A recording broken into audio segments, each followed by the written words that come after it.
Good evening, ladies and gentlemen. I'd like to welcome you now to the meeting of council for today. I would invite everyone in the audience to stand and join council in O Canada.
Seated.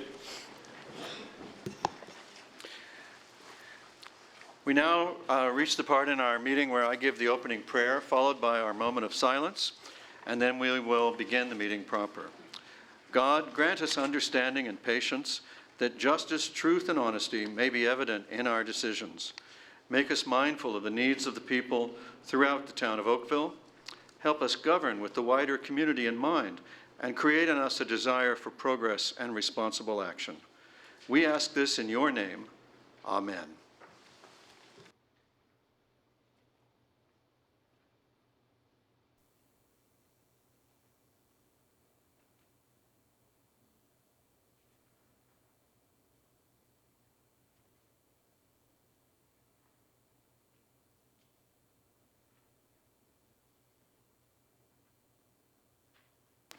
Thank you, everyone.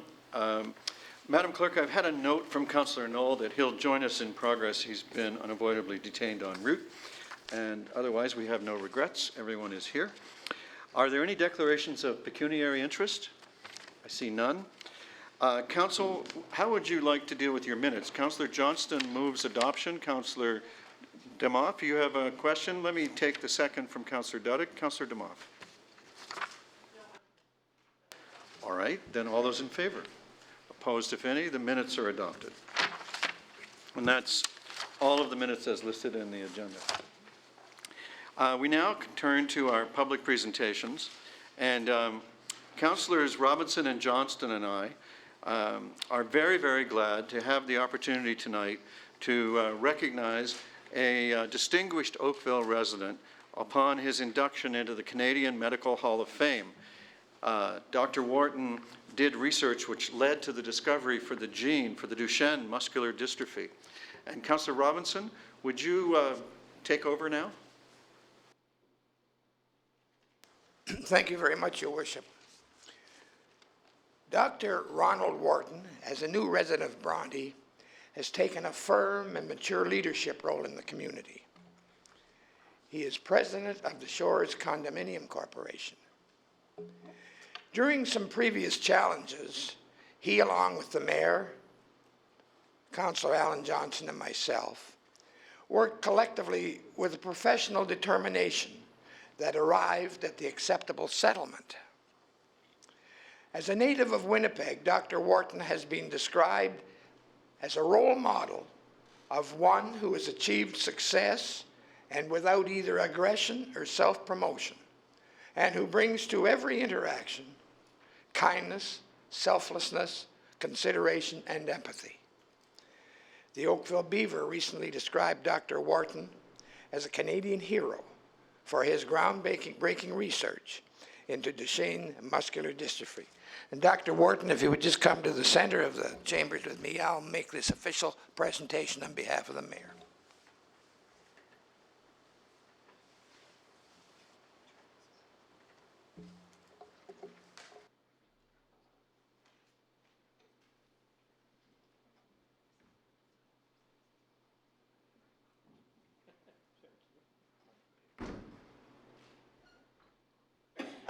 is a certificate of recognition presented to Dr. Ronald Wharton. On behalf of the town of Oakville and Oakville Council, I wish to extend our most heartfelt congratulations to you for being inducted into the Canadian Medical Hall of Fame.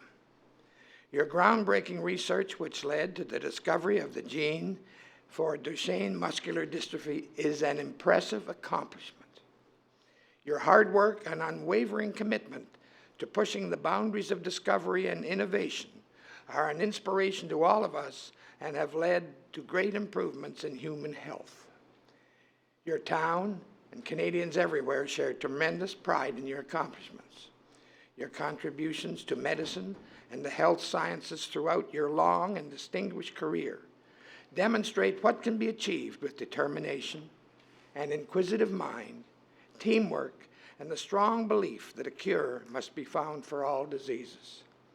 On behalf of Oakville Town Council, and specifically your ward councilors, Ralph Robinson and Alan Johnson, and the residents of Oakville, I congratulate you on your achievements and wish you all the best for the future. Yours sincerely, Mayor Rob Burton.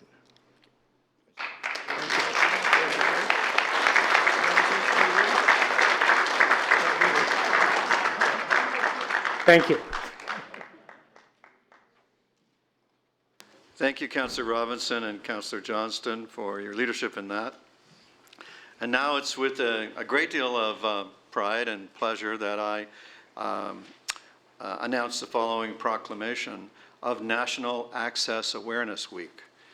Whereas National Access Awareness Week was established in 1987 following Rick Hanson's 40,000-kilometer Man in Motion World Tour, and whereas the week recognizes and echoes the commitment and intent of the Provincial Accessibility for Ontarians with Disabilities Act and the related accessibility standards, and whereas the week promotes better community access for people with disabilities, and whereas the week is an opportunity to highlight accessibility, to provide information, and to call residents of the community to work toward equal access and full participation for people with disabilities.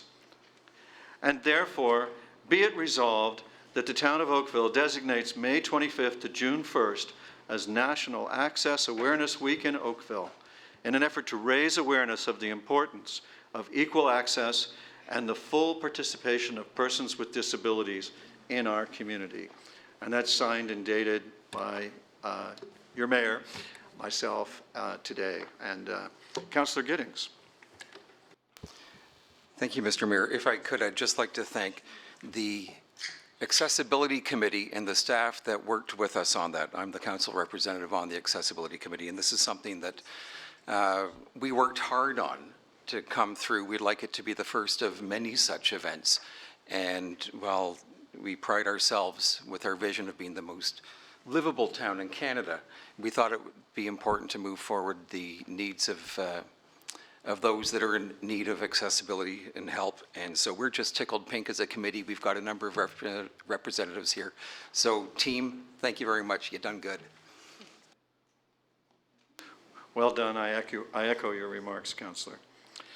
Council, the delegations listed on tonight's agenda included first Lorraine D'Antonio, and she has withdrawn and provided a message to her councillors, which I believe you'll hear in due course when we come to that item. And Madam Clerk, I understand we have 4 other registered delegations. Would you call the first delegation? The first delegation is Eduardo Siles, owner of the Crepe Kitchen, regarding commercial parking and wayfinding, which is item 5 on this evening's agenda. Eduardo, are you here? Yes, come on down, please. The center microphone here is for you. And relax and take your time. And we're happy to hear your information. Thank you very much, everybody, for this opportunity. Sorry, excuse my English is not that good. I'm going to do my best. First of all, I want to say in the name of my family, we are very proud to live and work in Oakville. It's a privilege for us to do this here. In our experience, we don't go with the idea to free parking. We see through our windows in the store, we are in Dunn Street, many people that works in offices, business, banks, going all day long, every 2 hours, moving their cars, going to the free parking area. You know, in order to, they go together to move one car to the other one in order to waive the ticket, correct? If we do free parking, they're going to abuse. We pay 2 spots in underground in the town square. One for us, one for employees. We share the little thing to go inside. It's $180 we pay every month in order to have 2 spots. Every time that we hire someone, we say to them, work in downtown Oakville is expensive. Or you come by bus, and you have to pay $7 both ways, or you pay $7 for the whole day in the parking spot. Free parking is going to be abused, I'm pretty sure, for everybody that they're doing right now in the free parking area. Increase the parking time? Yes. 3 hours, I think that's a good idea. 2 hours right now is not enough. People go to our restaurant, they have a chat, and they want to go around do shopping. The whole experience is not 2 hours. Have to be 3 hours, in our opinion. People like to walk, shop, eat, and they go 3 hours. I think it's okay. We think that attract people to downtown Oakville is not for free parking. It's not by free parking. Attract people to downtown is by events. In our experience, every time that BIA do a festival, event, any kind of event, attract people. People go because they are invited for that things. We ask, instead to have a free parking, more events. Maybe with the money that we get from the parking, we can pay for attractions, no? A street performance, a carousel, I don't know, many things that we can do, but not for free parking. That's all that I want to say.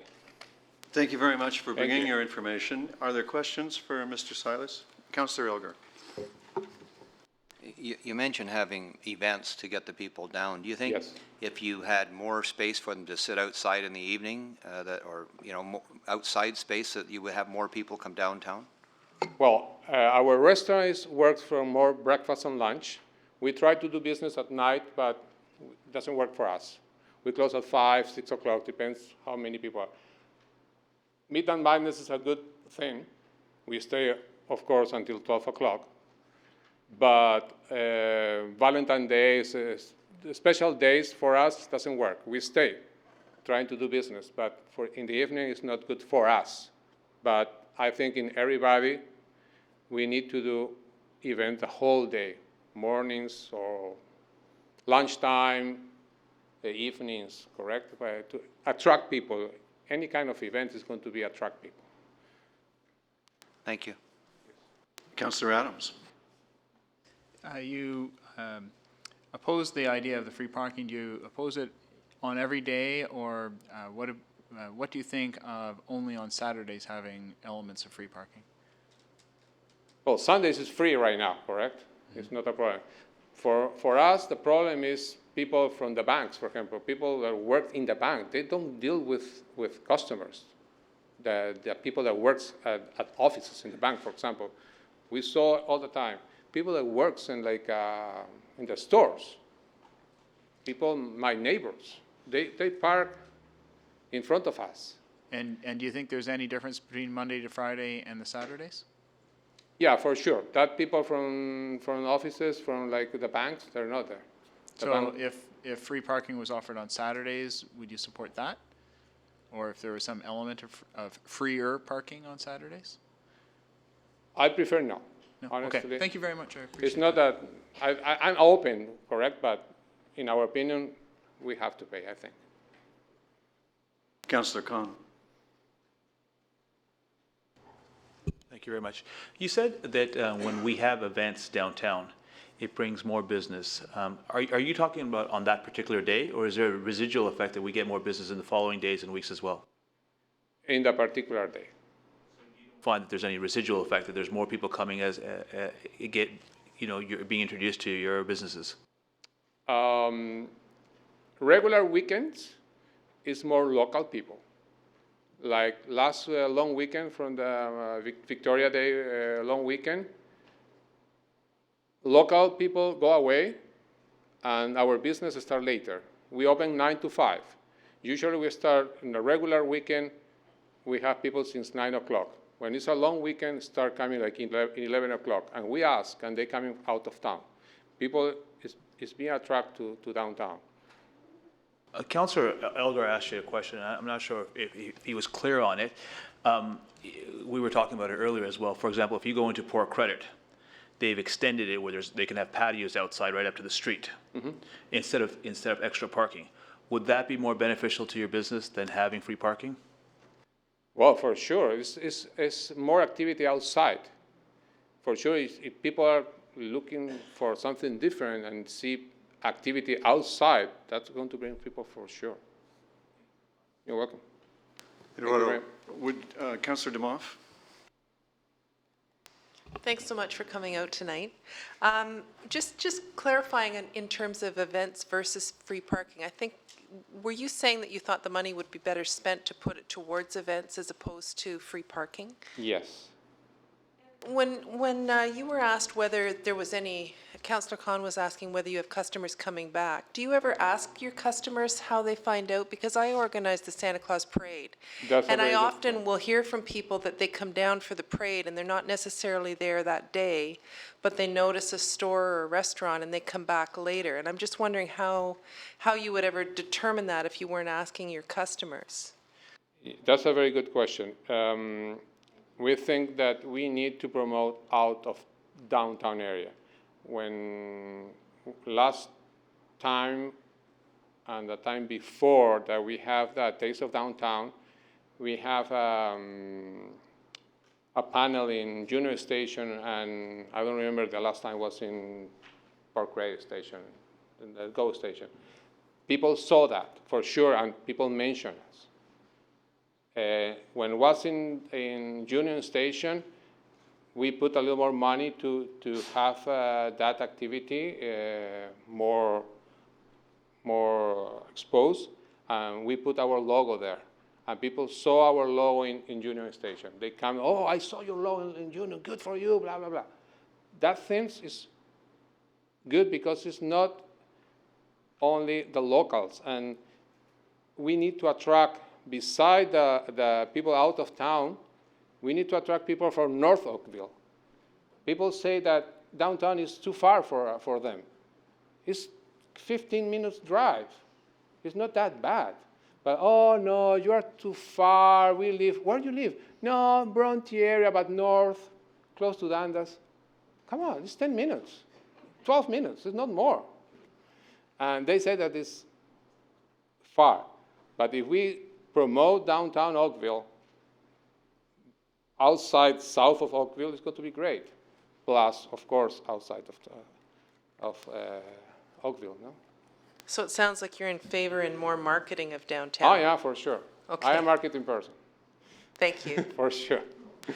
So on the question of patios, many of us have seen in other cities, they take and they build a little wooden platform the height of the curb, and they put it where the parking is. And by that means they extend the sidewalk out and they do away with the parking. And they gain patio space as a result, but they give up parking space in favor of extra patio space. And we've seen that in Halifax and in St. John's and several other places. And council was asking you how you would feel about that as an approach. That's hard to say, because if you take out the parking spots where the people want to park, no? Maybe our restaurant have a little strip in front of us. We rent from the town that strip. but we don't take the sidewalk and we don't take the parking area. You know, maybe a little thing in front of everybody is good. In my experience, we went once to Quebec City, and there was a lot of people doing shows outside, no, like mimos, you say mimos, that, and that like, I don't know how to say, like, nothing. That attract people. There's a lot of people around, and then go and buy something, at least an ice cream, something, you know. And So the councillors and I should come down and juggle for the citizens. Thank you very much for bringing your information. Thank you for opportunity. Oh, is there another one? Councillor Demoff? Just in terms of removing a parking space, the patios would be out there in the summer.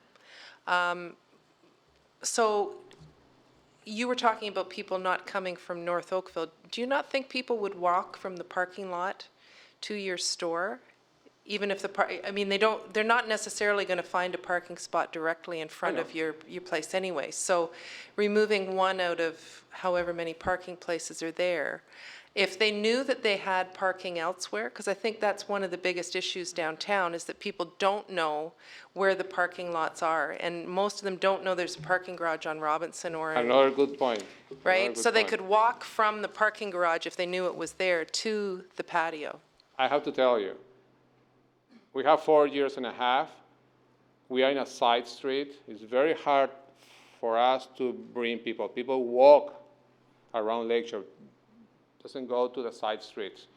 We are lucky for two things. We are on the way to the lake. There's a little parkette at the end. People go there. And we are lucky because we have in front of us, almost behind the church, there is a parking, municipal parking there. And we have some customers that we won because we're going to another place, to another restaurant, and they didn't find where to park to go to that place. And they turn in that street, they find a parking spot in the parking lot, and they were going to the other place, and they said, oh, the crepe kitchen, let's try. For me, it's perfect. People go to the side streets, for sure.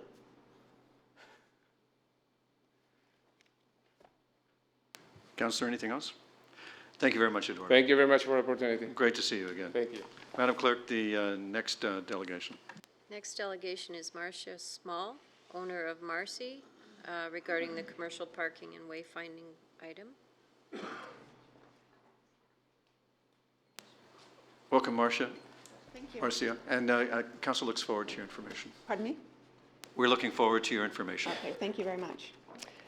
And I'm going to be the opposite of the first delegate here. I'm actually for the free parking as a temporary measure for downtown Oakville, and I believe the sooner that we have that, the better it is for downtown Oakville. I've been down on the lakeshore for 26 years, and now I'm on an up street, just as this other gentleman is on the same street. He's south and I'm north.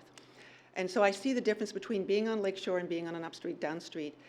But the biggest concern for me with, looking at the initiative of having free parking initiated now is because of the construction that's going to take place in another year's time. So this would be an incentive to allow the public ahead of time to know that it's still worth their while to come to downtown Oakville and shop while the construction's going on for those 2 years. Because there'll be a major inconvenience for the customers, not only the shop owners, but the customers as well, with the dust and the noise and all of the inconvenience and the confusion and everything else that's going to take place at that time. Because it will take a while for people to understand that there is even free parking. It really will take a while for them to process that. We also have an increased age population, particularly in Oakville. They are affluent. However, simple things over the years that I have found with this group of consumers is they hate to pay for parking and have to worry about it. They don't want to waste money. So they will put in just for their 2 hours and then they'll skedaddle right out of town. They will not consider running back as a younger demographic would do. They would go back, they would put money in. So I feel that temporary parking would be a very good thing for downtown Oakville for introduction before the construction. The other thing that I wanted to bring to attention here is there's a whole change taking place right now with internet sales. Internet sales is 10% at the moment, and it's growing by 12% a year. So everybody has their BlackBerry, their iPhone, their iPad, whatever social means of communication, and they're getting smaller, easier to carry, and everybody has them every second of the day. So knowing that, and knowing that we're wanting to attract a younger age group as well to downtown, I feel that it would be really important to try to use this as a launching pad to have more people come downtown. This is something I feel could make a big, big difference for the whole of, not only downtown, but even Kerr Street and even in Bronte. I live in Bronte and I see the same thing. However, Bronte I know is free parking already, but in time that this is, whatever we do in downtown affects the whole of the town. It affects all of us, right? So if people feel good about coming to downtown Oakville, they feel good about Oakville, period. So what I see here is getting people out of the outlet malls. We've got enough of them happening. We want them to have an excuse to come to downtown Oakville. And this is one extra excuse. When I first came to the Lake Shore, I had to wait to get a store. I had to wait for a vacancy. And now there's so many vacancies all the time. And every month, after the first week of the month, I look on the street to see who's going next. And really, the parking is a big issue. The consumers talk about it, the staff talks about it, everybody talks about it. So I think as a temporary, incentive for people to come downtown, to recognize downtown, to take away that excuse in the future, because once the streets are redone, it'll be beautiful. And with this cultural hub that's going to take place, it's going to be magnificent for attracting evening clientele, as we already have a very strong evening clientele. But Monday to Thursday, it's a ghost town in downtown Oakville. People are not down there supporting it. And when I ask the customers, well, how often do you come downtown? Oh, well, a couple times a year, not very often. And, the BIA hired a company and they did a study and they found that people typically come down to downtown Oakville 1.5 times a year. That's not very many. So the events are lovely, and that's a real cozy, touchy-feely, nice thing that we can do to support family and community, but it's not bringing the consumers back. We need stuff that's going to be on a regular, daily, weekly basis that's going to attract people. So if we want the foot traffic and to come to bricks and mortar rather than internet and iPad, we have to see what we can do to change the mindset of people. I feel that it would be a big positive to allow this as a temporary measure. I think we could use that as a big positive for Oakville. Whether it's true or not true, people have this perceived idea because it's believed and spoken about so many times about, the parking this and the parking that. And I was on the board and I was part of a lot of those studies and worked with town staff. They did a great job. I really, respect the town staff for everything that I had an opportunity to work with them on.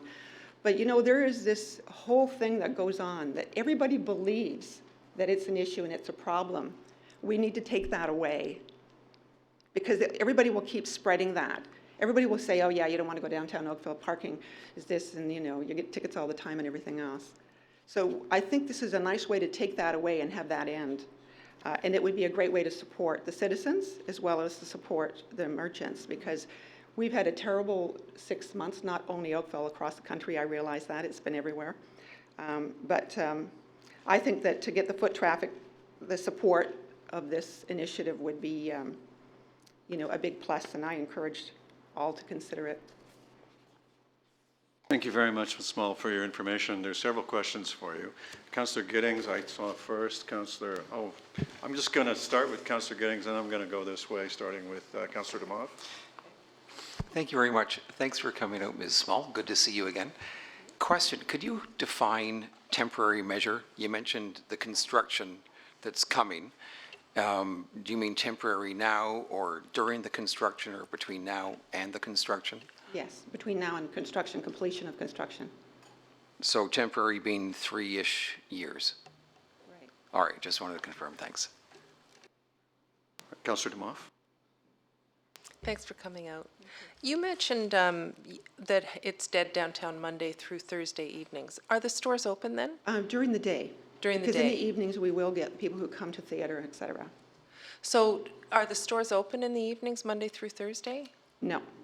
But the parking's free then? Yeah, but there isn't enough foot traffic. The people, because of the age demographic down there, as this other gentleman had said, you know, people who live above the QEW tend to not go down to downtown Oakville. They're not supporting it. So in other words, Monday to Thursday during the day, it's really, I mean, dead. But I guess the confusion I have, though, is that if the stores aren't open in the evenings during the week when the parking is free because nobody comes downtown, because it's a bit of a, Okay, well- so the free parking isn't attracting them in the evening. It sounds more like it's a marketing issue than a parking issue No, for. actually, quite the contrary. What it is in the evening, people are going to go down for dinner. They're going to go for dinner, and it's actually not that busy compared to many other places like Port Credit, Burlington. I could name them all. I do not only eat in Oakville. I mean, eat in a lot of other places. So, and it's better supported. I mean, in other areas, and I don't want to promote other areas because I'm a big fan of downtown Oakville. But no, it's not as busy as it should be, even Monday to Thursday downtown. That's why some of the restaurants are even closing. Some of them are considering closing even for lunch. They're really considering that. I've had several of them tell me that they are considering just opening in the evening because, you know, by the time they pay their staff and turn on the stove and everything else, it's not worth it.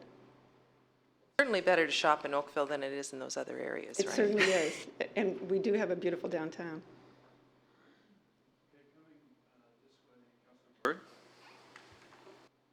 You were there in '97. In fact, when we implemented the free parking program on Saturdays, and very quickly decided that this wasn't working. Can you share with me why you think it didn't work in '97 and it'll work now? Other than the threat of the construction, but that was when, I guess we will call it normalcy was, and we decided to put in free Saturday parking in certain lots on Church Street. Times were good then. People were spending money then. We're in since the recession, it has not really pulled out. The economy has not really changed down there. So what's happening is there's a different age demographic. A lot of people are going to the Right. city. We do not have the young, you know, say the 20 to 45-year-olds down there. Monday to Thursday, it's more 50 and up. Okay, and we replaced it because it appeared to be the lots were full before the stores were open, which sort of surprised, I think, everybody, whether that was just moving cars that parked somewhere else or it was actually freeing up spots for the short-term parker. And it's the short-term parker that they're after. We want people to come and shop and whatever it is. And then we replaced that with to reward the short-term parker and penalize the long-term parker, the people, the meter feeders, went to the token program. Did you participate in a token program, or did that work to provide free parking for your customers? No, I didn't participate in it because I don't believe in the token park program, because I feel that what was happening while I was on the board was that it was just a small handful of people who were buying those tokens and giving it to their staff. That was it. It was used by a few dentists in town, et cetera. It's really, for the difference in the monies, it really wasn't, because it is, again, we are an affluent town. That difference in that money isn't great enough. But the other thing too, in answer to your first question is that I also remember when if I was not opened at 10 o'clock sharp with my door open and ready, there would be at least 4 women standing there, ready, you know, waiting to get in. That does not happen. That does not happen. That's I guess the problem with what you touched on at the bricks and mortar realtors or retailers are having that difficulty. The other thing, the idea of in the parking is we seem constantly have problems with the enforcement. It's not the enforcement of the meters. If they can stay all the time, then you're going to have somehow, are we not having an enforcement to try to get the churn that we're usually expecting? Because it's those on-street meters that your customers prefer to get as close to your front door that seem to be also attractive to a lot of the, I'll call it the regulars that park all day and feed the meter all day and play, I guess, catch me if you can with the parking enforcement officers. Right. How do No, we address that? And especially if we're going to lose more of those spots, if we start reducing the on-street parking on Lakeshore Road, we're going to do that with the construction anyway. That's what interests me, how we're going to tear up the road, lose a lot of good parking spots without losing the customers that those currently support. Right. I understand your The question. the money is a secondary issue. I think that people are finding a spot, seem to be a convenient spot, the number one objective. The second seemed to be the cost of that, in my experience. But I haven't been on the board for 6 years, so it might have changed since then. Well, presently, we do not have an issue with finding spots in Oakville. There's lots of them all the time in downtown Oakville. But in answer to your other question, the best way I see monitoring staff and owners, because some of them are the worst, would be for that to be continuously broadcast within, like, say, the BIA newsletters, et cetera, and the owners. So, for instance, if I have staff, and I would make it a mandatory thing if they're working for me that they do not take those places, that, you know, we find another spot for them to park and for them to walk that little extra distance, that they don't need to take prime space. Okay. So for my staff, I have a permit spot. Would you be prepared to register their license plates so that we know where Absolutely. the I think chronic it's a great offenders idea. of Yeah. the people that are parking where we're asking them not to park, so that we can free up some parkers for those casual visitors that we at this point in time need? They Just do think that in that's all an the idea? malls. They do that in all the Yeah, but I outlet don't malls, recall too. getting it volunteered by all the retailers and the businesses in downtown Oakville. Well, it would be a great initiative. I mean, that's Something that should you happen. could take back to the BIA to say, hey, everybody, if we're going to make this successful, we all kind of have to participate? Right. Good, thank you. Next over here, I need hands. Councillor Elgar. I'm just going to go in order. Thank you very much for coming this evening. One of the questions I'd be interested in knowing from your point of view, since you're on Lake Shore, is what happens if we take away the third lane, I would call it, the delivery lane, basically, where all the trucks are parked, and you actually cut it down to 2 lanes, and you allow for patios outdoors or for selling things outdoors. Do you think that would help? I think it's a great idea. The other, I found interesting, you said Monday to Thursday it's dead. You only get the 50 plus. And you know, you can understand why that is, and maybe why the younger people aren't shopping down there, because most families, both husband and wife, are working during the day, so they only can shop in the evening. Like, do you think it would be worthwhile maybe trying to see if the stores were opened up in the evening? You may get the ones under the 50 range which are retired, and probably would. You know, I think maybe you're missing the mark based on closing it, you know, for every evening. Well, I think that my opinion, this is not necessarily the opinion of the BIA, of course, it's my opinion. I think that the new hours should be from 11 to 7, and then if the entire street could agree, you know, obviously you're not going to get an entire street to agree, but if you had a majority agreeing to stay open until 8 o'clock on Thursdays and Fridays, it would be a big start. I used to be opened always till 9 o'clock. But then over the last 3 years, it became less and less and less foot traffic. It was like just less foot traffic. The only time that there was people coming in was when the theater was let out. So it's the fact that people weren't coming there. It wasn't the destination any longer. There was a limit to what our entertainment is. We don't have live entertainment. We need to spruce all of that up. We need to, you know, change a little bit of the dynamics of that. You can go to Port Credit, and I can give you at least 7 places where you can go get live entertainment. Well, I was interested in your answer. You'd like to see, use the sidewalks. But what would happen if we take away that delivery lane? How would that affect a lot of deliveries? Because I think the new proposal, they're looking at that. But I think it'd be great to test it out right now. Well, I've been sitting in on those meetings, and I've offered a lot of suggestions and some, actually, a lot of my own photographs and my own research. Gave that to Anne, who's doing is a part of that research, and I think that one of the things it's talked about is having designated times for delivery, so they could go on an up street or a down street or on the corners for designated times, and I think that would be marvelous use of the space.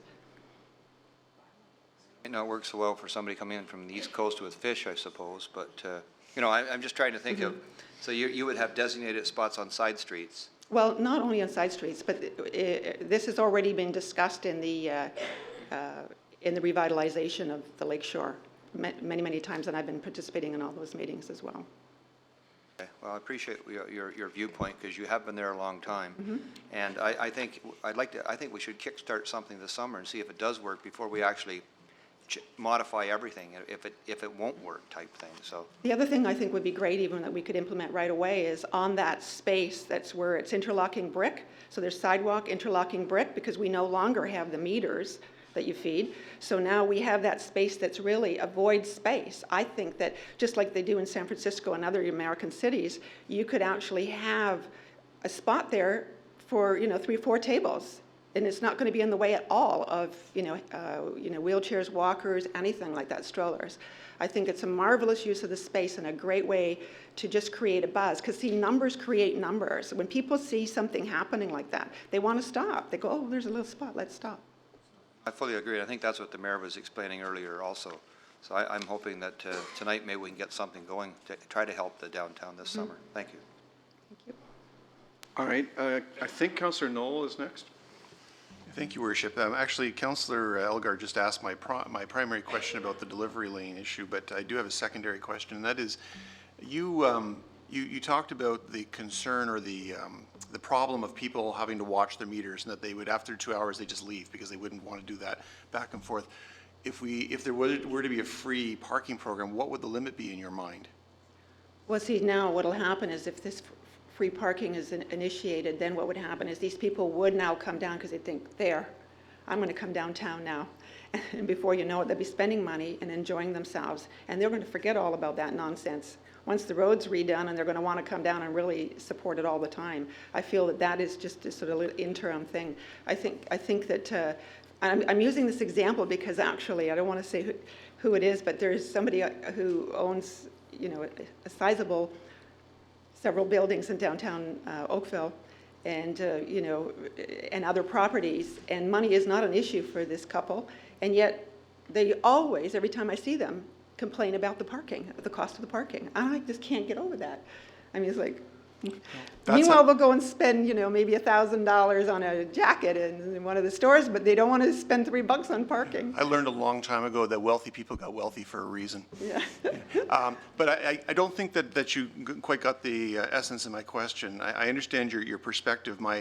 You were concerned, though, that people didn't want to necessarily go back and forth to be putting more money in the meter at the expiry time. If we had free on-street parking with a limit, they'd probably have to move their vehicle. So is that better or worse? And what would you suggest the limit be in terms of the number of hours that somebody could park? Well, I think that that would be up for debate amongst all parties, but I think 3 hours of free parking would make a difference. Because in 3 hours, they can go and do some damage. They can spend their money. If you allow me for just a moment, Your Worship, everybody else has been giving their opinion on an issue, and as a North Oakville, I'm a huge fan of downtown. I love downtown. This physique is courtesy of Marble Slab ice cream, for one thing, but that's not a slam of Marble Slab, but I do love downtown, and I try to bring my family and anybody that, that I can downtown, because it's a great place. The number one question or the number one concern I always hear is, but they're not open when I'm available. Same thing that we've heard over and over again here. You got to compete with the shopping malls. You've got to be there when people want to shop, and you're only going to get the 50, the 60 plus crowd during the day because they're retired and they have time.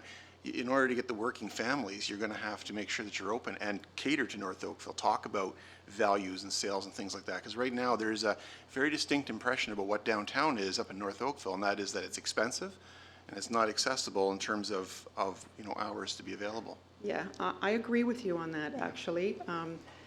It's a catch-22, because if between 6 o'clock and, say, 7:30, there's nothing much happening, and really you could stretch it to 8. The business comes in between 8 and 9, because they've gone for dinner, then they're going to go for a walk. And last thing, just a very quick little parable. I own a business in town as well, and we were never open during the day. And we got frustrated because we were never open during the day, and we were paying all this rent, and we had this building that sat empty all day long. And all of a sudden, we decided we're going to try to be open during the day, but we know we're going to have to stick to it for a while until make sure we develop business. What we discovered is that after about 6 or 8 months, we all of a sudden found a whole new demographic of clients that started coming that we'd never seen before. And it was just because we did it and we stuck to it and we marketed the heck out of it. And I think that if the downtown business, merchants look at that kind of thing, you may hit gold, frankly, from the north. And that's where that's where the bulk of the population is, and that's where they're moving. I agree. All right, continuing along, thank you, Councillor. Councillor Grant?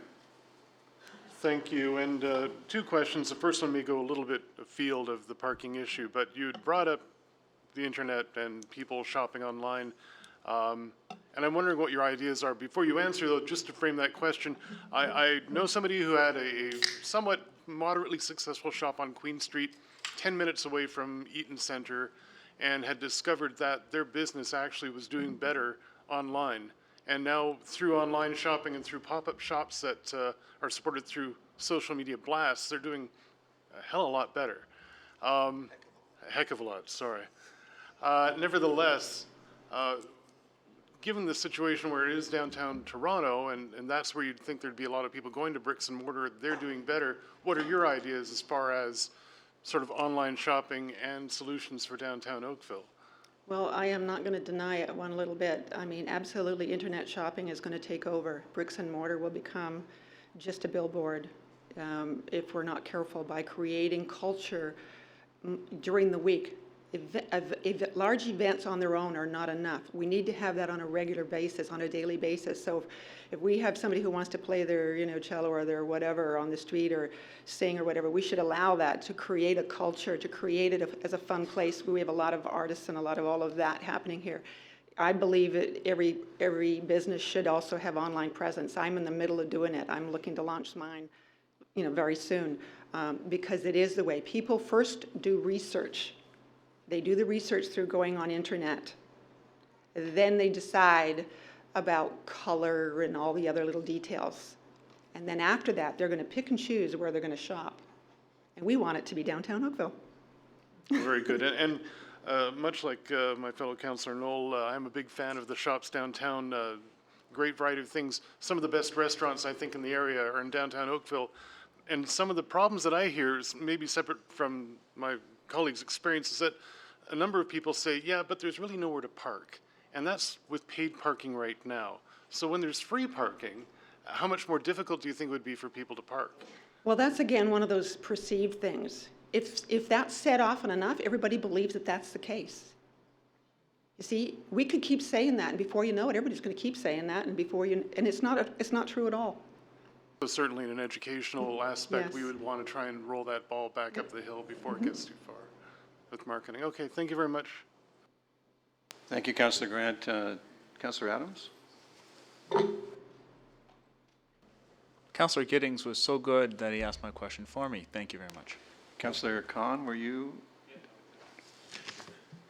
Thank you. Don't you love it when councillors are trying to tell you how you should run your business and what hours you should be open? Can you what hours are you open and what days? Well, I moved over to Dunn Street 10 months ago, and my hours were going to be 10:30 to 5:30. Typically, nobody walks in the door till noon hour. So I'm going to change my hours. 7 days a week? Pretty much. What's your busiest day? The busiest days would be Thursday to Sunday. I mean, those 4 days. Quite frankly, I could probably close Monday, Tuesday, Wednesday. And just stay on Thursday, Friday. And have a good time. And I guess I'm not familiar with retail, but it just seems to me that it's the suggestion of free parking, it seems counterintuitive to business. Is it really the issue that people are not shopping downtown because they can't find parking, or is this something more systemic with the rents are too high, and because the rents are too high, the prices have to be higher, and because the prices have to be higher, people are going elsewhere? Like, is free parking the miracle cure, do you believe? No, it's not. I mean, there is high rents, and there's no question about that. But one thing that I came to realize is that I'm now on an up street. My rent is a fifth of what I was paying on the Lakeshore. But you know what? The same number of people who walked by me on Lakeshore are still walking by, right? So really, you know, there's an interesting thing and an interesting mix with all of this, because yes, the high rents make it so that those shop owners that are on the Lakeshore do not have spare money to put into advertising, to spruce up their stores, to get maybe some extra, you know, younger, excited staff, you know, to bring in iPads within their structure, within their store, to have the latest of technology, because there isn't spare money, it's going to the landlord. And many times I think that, you know, it's one of those things where you'll see an adjustment in the market coming along. And as Councillor Grant said, there's places in Toronto that there are streets that used to be, you know, somewhat dilapidated. They're picking up and they're being, you know, redeveloped, and you'll see that the rents are coming down because there's so much more supply. In terms of, you mentioned 3 hours, and I know some people in retail, there's usually a clicker when someone walks in to see kind of the amount of traffic coming through and the volume coming through.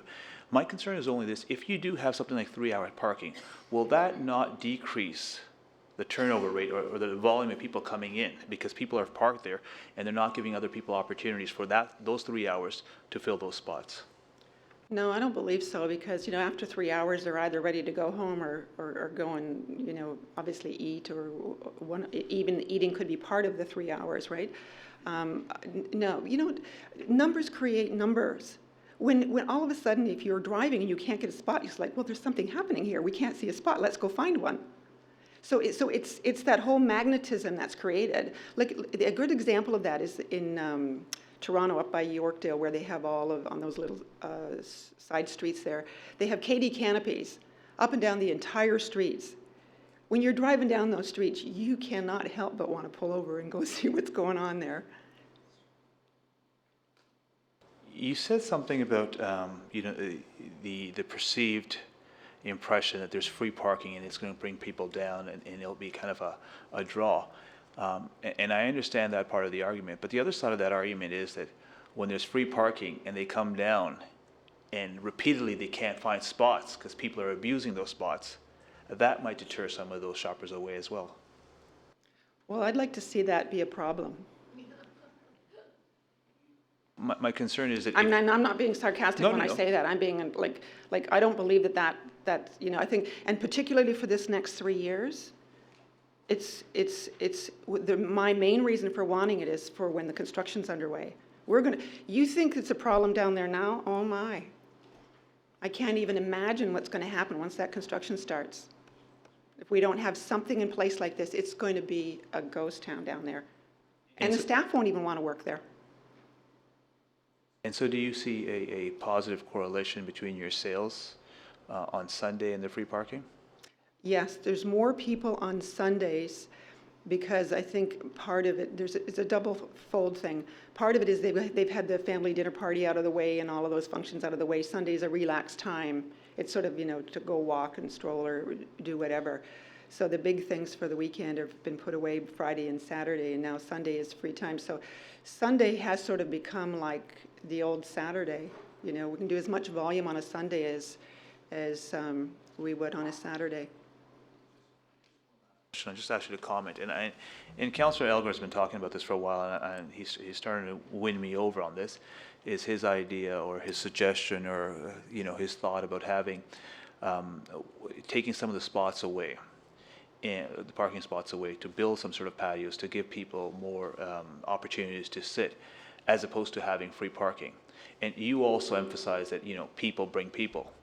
Would that not turn better numbers for shopping downtown than actually having free spots? In your opinion, I know you're not an expert on this, but, you know, just your opinion as a retailer. How did you word that last sentence? But you're not an expert, you're a retailer? Okay. Traffic expert. Right. But I think that absolutely the two would go hand in hand. I still think that the free parking would be a big boost to have everybody open up their mind to realizing that, you know what, it's still worth going downtown Oakville when this construction's going on. And it's going to take a while for people to realize that it's the case. People still don't know there's free parking on Sunday. I see them go over to the machine and try to put money in the machine regularly on a Sunday, and I'll say, oh no, it's free on Sunday. Well, they're elated. They just can't believe it, you know? So what I'm saying, people will still want to attempt to pay. But as for the patios, I'm all for the patios. I'm all for that, for not just for food establishments, but any business who wants to have their wares outside. I think it's a big bonus. Thank you. Thank you, Councillor Khan. Councillor Robinson? Thank you, Your Worship. Thanks for being here with us this evening, Marcia.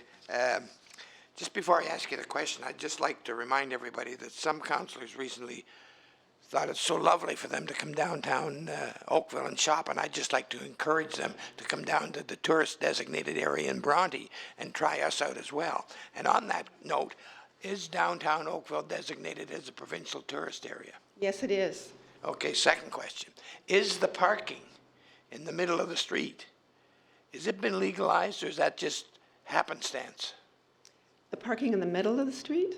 Yeah, the delivery parking. Oh, well, you know, the delivery trucks realize that they have to, you know, unload their wares and then, you know, get out of town, because it's not designated parking for them, but it is the only means of delivery for most of the businesses because they don't have a back laneway. Well, but so it's never been legalized for them to do that? Not to my knowledge. Correct? No. It didn't used to happen. I used to have an office in downtown Oakville, and that situation didn't exist, and people continued to unload their trucks and load their trucks somehow.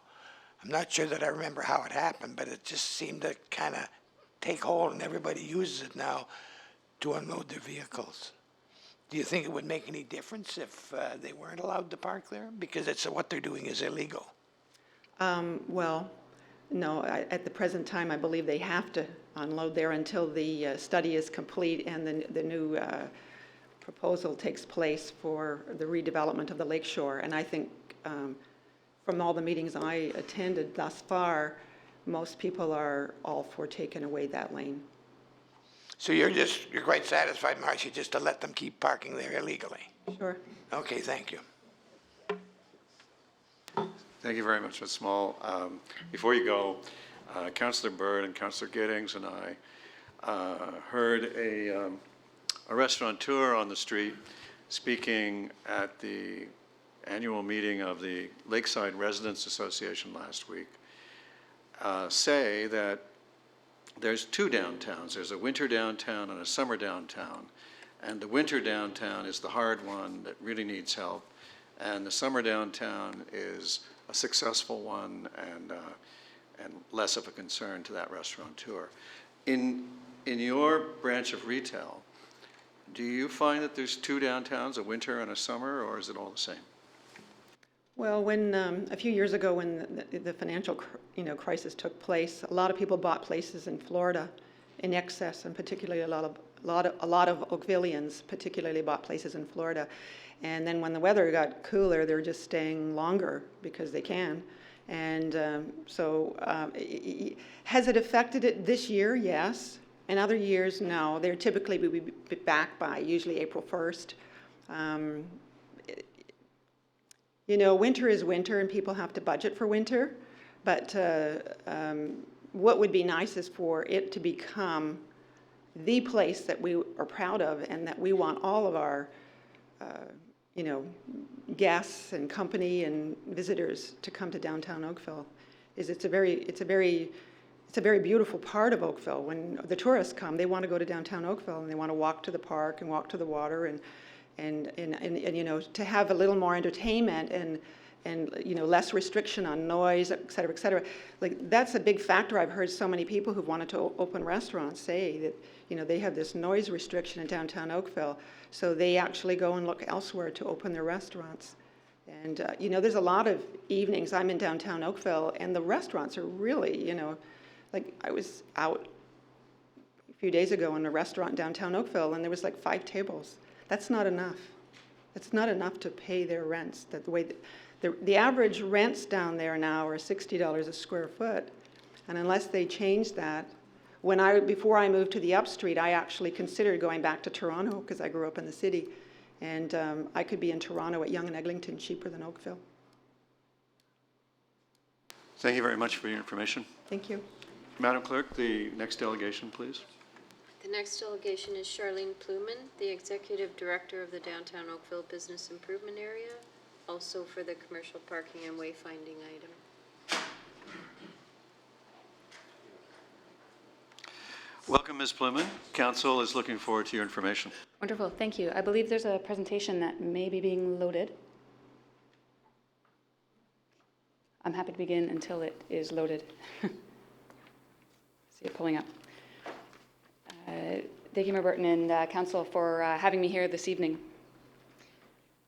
And I'm here to represent the majority of the BIA members. Have it be known that I, as is apparent today, am certainly not representing them all because they all have differing views. But according to the response to the letter that Mayor Burton submitted about a month and a half ago, there was 99% in favor of the proposal that I'm bringing forward. So I'm here to represent those who spoke up on that behalf. In terms of the parking initiative, what the BIA would like Council to consider is 3 hours of free parking on the streets and in the lots throughout all of the areas of downtown, including some of those that are outside of our BIA. So I recognize that there's some areas parking on Robinson South Side, there's some parking on Church North Side and Randall. So I'm encompassing all of the areas when I'm saying downtown. We're also requesting that there be marketing support to assist the customer awareness program and education of the initiative. We're looking at increased quantity of monthly permitted parking for the employees to counteract some of the issues that have been raised in terms of abuse of the program. Likewise, improved wayfinding signage to find municipal lots, and also a deferral of the rate increase that was put forward by a former report when we were looking at a 3-hour increase of time. It's been brought up today that is parking a miracle cure? No, I don't think it is, but chemo isn't a miracle cure for cancer either, and people still do it because it's one part of a potential cure, and I think this is one part. This is one of many necessary steps that need to take place. I think things like increased patios and awareness of the ability to be outside is also a step that should take place this summer, so I'm in favor of that. So it's not in my mind an either or, but something that we have to look at both. If we look at what I'm putting forward, I'm also considering that something needs to be done in the immediate. When I look at the report that's going to be put forward to Council, I see the possible implementation being discussed as end of August.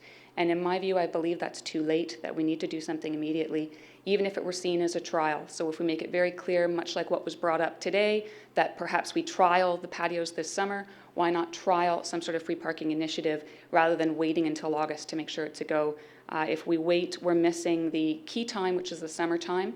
And yes, people are coming down, but if we want to maximize and have even more people coming down, if we consider that, let's make up a number, let's say free traffic or free parking brings up traffic by 10%. If we're looking at 10% of a large volume of sales in the summertime, that's a greater impact on the stores than 10% of their sales that are slower in the winter. They need that boost, we need this stimulus, and we need it right now. Still, I'm sorry, I apologize. Can I pull it up on my own? Am I allowed to play? Yes.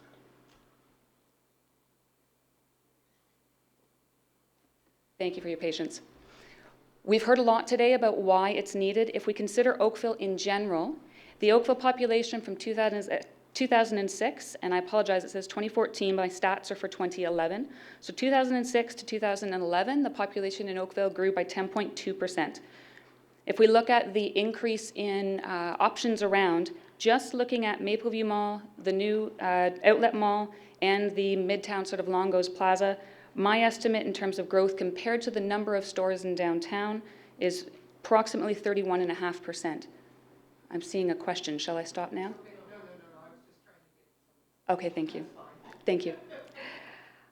So if we're looking at the increase in retail options being over 30% and the growth in population only being 10%, I think that's why we've seen this drop in foot traffic, one of the reasons we've seen this drop in foot traffic that Marcia and even Eduardo had referred to.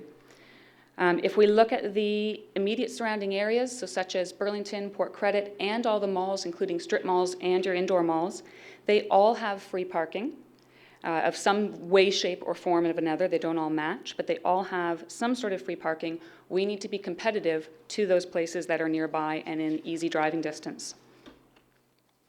I won't go into great detail about this because it has been discussed. If we look at the changing retail landscape, we're competing with a lot of things.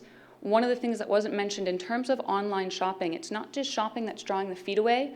People think they can be their own lawyer because of Google. They can be their own doctor because of Google. Foot traffic in general used to come from those places, and if they're not going to the doctor as often, if they're not coming down to the lawyer, they can do all their banking online. They're not coming down to go to the bank.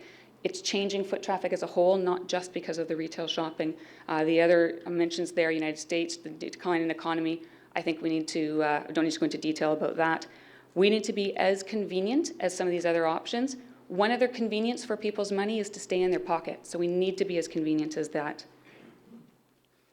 If we look historically, our main core areas, so I'm talking about downtown Kerr and Bronte, because my understanding is that any initiative would be considered amongst the three areas equally to try to have an equal approach. They're part of why Oakville is such a livable place. They're part of the reason people choose to live here. If that goes down, I believe our whole brand of downtown will go down. If we see that happen, I would shudder to think, and I'm certainly not the tax experts, I leave that to you, but if I look at the proposed cost in the report of parking as up to $2.3 million, I would hazard a guess that the loss in tax revenue for the overall loss of value of Oakville if housing and merchants' value goes down will be far superior. I think this also is a visual sign that the town of Oakville is listening to both customers and merchants and hearing that they're hurting, hearing that they want to be able to enjoy downtown and that you're responsive. I had the joy of experiencing construction in Vancouver when I lived there. They tore up Cambie Street, which is the picture that we see there, and it was completely tore up for a couple years. It decimated the street. And the shops there were already fairly strong. It was an up-and-coming area with lots of interest and excitement at the time the construction started. So they were already strong. I don't see that we're in a strong position now. We need these 2 years to get strong.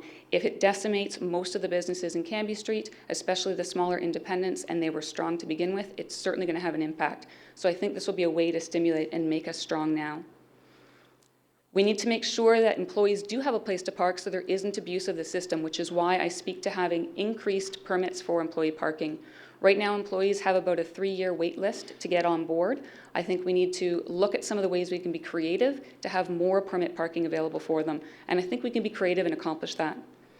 We need our business owners to attract top talent. If you can go work at a mall for minimum wage, or you can work downtown for minimum wage, and one place you have to pay for parking and the other you do not, you're going to go to a mall, there's that option. So we're getting the lesser of the talent, makes it that much harder to be responsive and provide the service levels we need to compete with the other places and online. Wayfinding has been discussed. We've talked a lot about, is there enough parking, is there not? I often experience empty parking lots. I hope it doesn't go away because I make use of one of the long-term parking options for people down there at Lot 11B. And it's always has spots. I think if we make sure people know there's spots available. I've had a merchant who worked downtown for 45 years comment that they didn't know that there was a parking lot underneath Town Square. So I think we need to certainly increase the wayfinding for this, any sort of program to be successful, free parking or not. So again, to be effective in this, we need to support this in the peak time. It needs to be implemented now, even if it's a trial. If we're looking to match convenience of other areas, we need to match it fully, not part way. If we're looking at free in the lots but not on the street, people are still going to go elsewhere. It needs to be all in or no. If someone's going to grab a loaf of bread or a cupcake for dessert, they want to stop, run in, grab their item, and leave. They're not going to go to a lot, walk 2 blocks, and then find their item. We need to have an option for all visitors. The system needs to be simple and consistent. If they can't find the lots right now, how are we going to educate them that there's a lot and it's a different price? It seems silly, but we can't educate them that it exists. Never mind, it's a different price. It needs to be simple, otherwise we'll spend all of our money marketing that what the system is, rather than taking all that money and spending it just to market how great it is downtown. So we'll be spending money on an educational program. The downtown will certainly make itself available to help with this initiative. We know that it's going to take a lot to execute and a lot of logistics to work through. We'll certainly have our own marketing campaign to complement any support we get from the town in terms of marketing, and we will work with the merchants to educate them about this program to make sure that we don't take advantage of this program and have our staff parking in the appropriate areas. We do think that this is something that has to happen to help stimulate. I think it's just one of many. I love the talk of the patios. I think that's fantastic. I love the talk of increased wayfind. I think it's fantastic. And we are certainly looking at whether or not we can have enough people who will stay open later for us to help promote that we're open late. I think there's many strategies that have to go forward, but I do think that this one is important and that we can make it work so that we alleviate some of the concerns we heard from some of the merchants, such as Eduardo, who had the courtesy and the courage to come today. I think we can work together to alleviate those concerns and make this a success. Thank you. Thank you very much for a detailed presentation. I'm going to start at this end this time and come this way so we don't miss anyone. Councillor Khan? Thank you very much for the presentation. You were talking about a trial run and that we should do this as soon as possible to get this on the way. Is there a way right now, let's say we were to do that, is there a way that you could quantify the results of that trial run? Because we have to have some sort of matrices set up to say, yes, we did this. Because the report says that we could lose anywhere between $100,000 to $2.3 million. Yep. Okay, so I wouldn't want to be in the position where we lose $2.3 million and there's only a return on that of $500,000. So is there a way that you and your group can look at this somehow and say, look, these are the things that we'll be measuring, and if it is done as a practice run, we can bring it back to council and say, yes, it was a success, or no, it's not working? Right. Thank you, Councillor Khan. Great question. I certainly think there would be enough merchants who are for this initiative who would be willing to provide their sales data and talk about whether or not they did see a measurable increase compared to last year and compared to the previous couple months, because I think they would have to look at both. So I think there could be a way to measure it, certainly. We're already planning to do our own BIA surveys and questionnaires for other reasons. I certainly think we can include this as part of the times that we're talking to our customers. I think if we're looking at cost, if we look at it straight up, it will cost the town $2.3 million. Sure, that sounds like a sizable sum. I really think we need to take a closer look at the costs of what it's going to be if we have 0 or 50% of the merchants downtown that are down there now, what it's going to do to our home values. I shudder to think what it's going to do to mine. I certainly, personally, I'm going to step away and take the BIA hat off and put a resident hat on, and I'll happily talk values. So I spent $360,000 on 4 walls. It would not be worth $360,000 if I was not walking distance to downtown, and if downtown was not an appealing place to walk to. So I do think that when we're looking at $2.3 million in terms of the cost, we also have to look at the possible cost of not doing it. But I do think, to answer your question about can we study it and see if it would make an impact, yes, I think that we have means to do that within the BIA. It would be a snapshot. Do I think I could get data from all merchants? No, I don't think I am Superwoman, but I think there is a snapshot of people who would be willing to give us data that would support in both. I think those who are against it would also happily give me data to try to prove their case. Right, and I appreciate, because that data is personal information. We don't have any right to ask for it, but we have asked for it on a volunteer basis. For example, we did it with the taxi industry. They had complained about the revenue that was coming in, and we said, okay, well, bring your revenue data to us and justify it. And that would be, especially if you want to make something, more long term after the temporary basis. It would be a great way of convincing council that we are headed in the right direction. So that'd be appreciated. Right, I agree. And if I could add very quickly, I think I wasn't there for that request, and so I can't put words in anyone's mouth. But I think if I was able to do it in a way that would certainly keep their identity, separate and apart from the council, we could probably do it in a way that their identity is apart from myself. So I don't necessarily know where it's coming from in that sense. I think we're also in a different situation where I would be concerned putting my own revenues forward if it were talking about taxes and the implications. I think for this, when people are seeing that we need a shot in the arm, they're seeing the reduced foot traffic, they're seeing their neighbors close, there may perhaps be a different view and different impetus. By a show of hands, anybody else on this side? Councillor Grant. Thank you, and thank you for coming out tonight. Eduardo mentioned earlier about the fact that people in North Oakville don't seem to come down to South Oakville, and we talked a bit about the parking issues, or some people may think there's no parking, or other issues, of course, brought up from my co-conspirator from Ward 5. You'd mentioned marketing.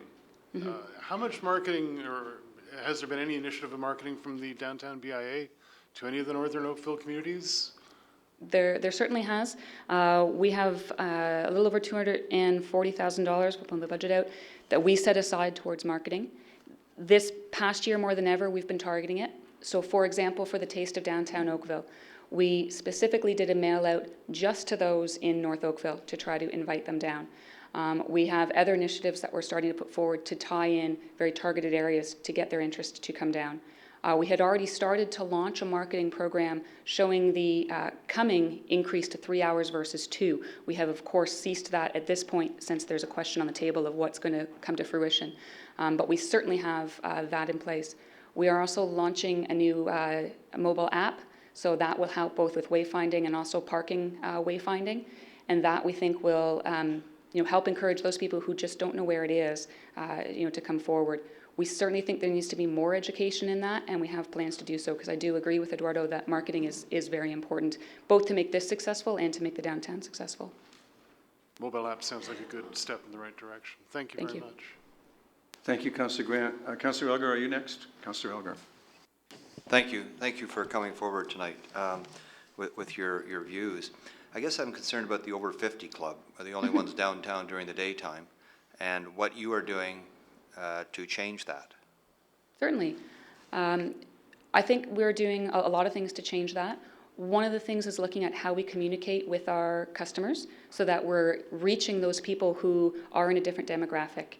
When I speak, and in fact I just met with somebody who's does marketing for a living, and I'm going to guess her age to be in the mid-30s demographic, and she specifically spoke to what they have also found, and it matched me. People between 25 and 45, they're not reading the local paper, they're not even reading the actual paper, they're getting the news clips online, they're turning to social media, they're turning to word of mouth, they're turning to more type of guerrilla marketing where they're hearing about things. So we are looking at ways to target them in that sense. I'll speak specifically about the social media aspect. As of September, we made a real push to improve and increase in that area. We gave ourselves a goal of increasing our Twitter followers by 15% from September to December, and I actually thought we were being fairly lofty. We increased it by 29% in that period, and we've continued to increase it. So we certainly are getting out there and reaching them in new ways. We're also looking at different marketing options besides just print. So how else can we get there and reach this other demographic? Things like pairing up with the marketer I met this morning, who specifically targets to moms and that type of demographic. So we can reach out to them by e-blast in a way that they're listening to, because they've asked these emails to come to them, they want to read them, and targeting that demographic. So we certainly are looking at other ways to hit another demographic and try to draw them down. Have you ever considered changing the hours of operation for the retail? Because of both husband and wife work, they're not going to be there during the daytime. Like, what are you doing about that to talk to their retailers? I agree with you. It would be wonderful to have later hours. I actually think it's really important. We've just submitted a request to the merchants for them to let us know the hours that they're currently operating. From there, we can get a basis of what actually exists and then how to take the next step and how to encourage them to stay open later. The feedback that I hear is that it's a little bit chicken and egg, and the concern about the length of time it's going to take to change the habits of people. If we look at, I think Councillor Knoll spoke to this, it will take a while to change their habits. If we say we're open late, tomorrow, someone will go to, one of the big box places that's open till 9, and as they're at the register, they'll say, oh, downtown's open late now, I could have gone there. They have to do that a couple times to change their habits.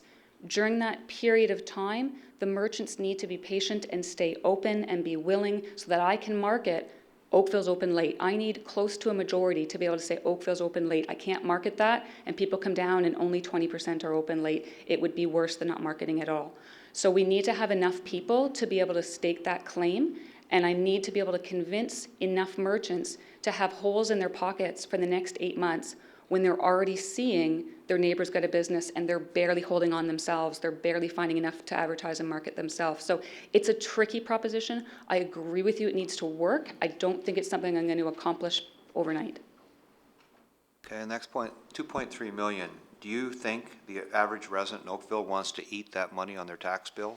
It seems that nobody wants to pay any taxes anymore. So like, what's your view of that? Like, it sounds to me like you want toute la gang. You don't want the $300,000 option. You want the $2.3 million option. That's what I'm hearing from you.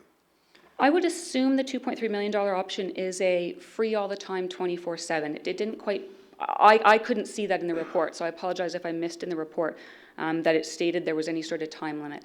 My assumption is if it is 3 hours, if you want to stay later, there's a pay or a cost after that, that it may be somewhat less. But for now, let's look at 2.3.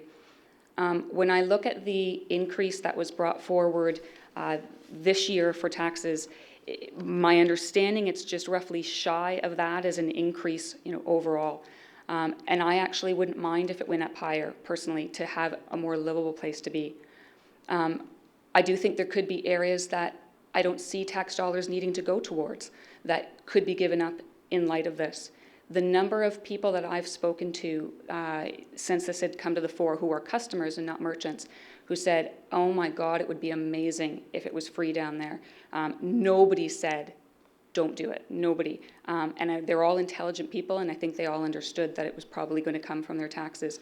But I think it's an amount of money that we could make work, and that the taxpayers, for the sake of all of Oakville, being stronger for it, would be in support of. My final question, churn. I'm really concerned. What you might, and I think Councillor Bird talked about it earlier, it didn't work when you tried it once before in '97. But I'm concerned about churn. I think you could really lose a lot of churn if you implement the $2.3 million option. The people will park and they'll stay. Move their car half a wheel and away you go again.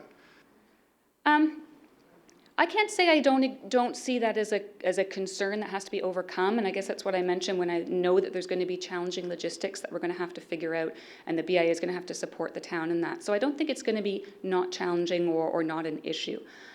I hope that it's one we can solve, and I look to Burlington as an example. So they had free parking for the month of December, and they now have their free parking throughout Saturday. And when I talk to the merchants there, they say, yes, free parking throughout December was a challenge. There were people abusing it, and that what they found was it was the Monday to Friday business bankers who were abusing it because Saturdays weren't a problem, and Saturdays continue to not be a problem. They aren't seeing that abuse on the Saturdays, according to the merchants.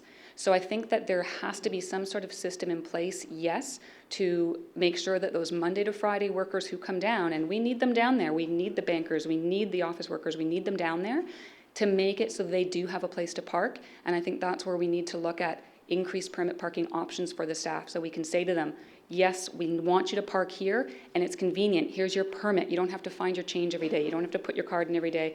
This is where you go. This is your permit parking. And I think we can do that with the spaces that are available and encourage them to go out. I've also heard several merchants state that they don't have a problem with their staff and they don't have a problem helping to enforce it.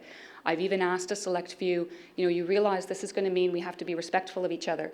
If you have somebody parking in front of your store, you have the right to come to me and say, somebody's permanently parking in front of my store and we have to figure out who that is. And they have to be open to the BIA playing a role in that and approaching the stores. If I were to say to them en masse, there's this car, it's this license plate. If I were to take it further and subtly go to the member and say, we're pretty sure it's your staff because we've watched them go into your place, and have that conversation, they have to be open to that, and that's a part of this. The BIA has to participate. I don't think if they were to say to their staff, who drives this car? Let's say they don't have the license plate, so let's say that's not something. Who drives this car, and is it you? And I don't think this 17-year-old staff is going to say, that's me, but they're going to know they were caught, and they're going to try to find a new option. I think for the most part, I'm going to take a guess here, but I think for the most part, 80% of us like to follow the rules. If our boss says, here's where you can park, here's your permit, it's 35 or some relatively nominal sum, and there's going to be parking there for you. We have to worry about the 20%, and yes, it's going to be a challenge, but I hope we can do it. Okay, this will be my final question. If you have a choice between a modified free parking and patios, and you take out their third lane for the summer and implement it this summer, which would you go for to get the feet downtown? If I could, I'm sorry, ask a question first. I'm not necessarily seeing how they're mutually exclusive. I'm certainly all for increased, and I think, yes, there will be select parking that will have to go because of that. If I'm a restaurateur and I decide I want to offer my customers prime seating instead of prime parking, so I'm going to give up the 2 spots in front of my storefront to have my patio, I'm not sure how that means we can't offer the rest of the spots at some free parking incentive. So can I just ask clarification of looking at them as mutually exclusive? My idea of the parking is that the parking spaces will remain. They just move a little closer in the street. The street becomes narrower. So in fact, I think they should be able to move out on through the whole sidewalk. The other sidewalk will be with a barrier on the asphalt as it is today, probably, is what I'm thinking. So I think what I'm hearing, we want more people down on the street. Correct. And I feel the way to get them down in the street, and I'd like your opinion, is that we have outdoor patios all summer and outdoor retail all summer if they're open. Right. They're not going to, if they close the doors at 5 or 6, well, they're still not going to benefit.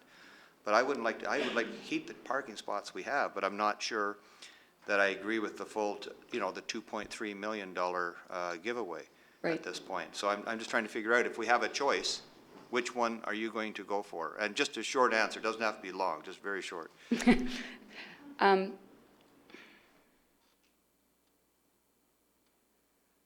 I think the patio space is really important. I think it would certainly help encourage people to come down.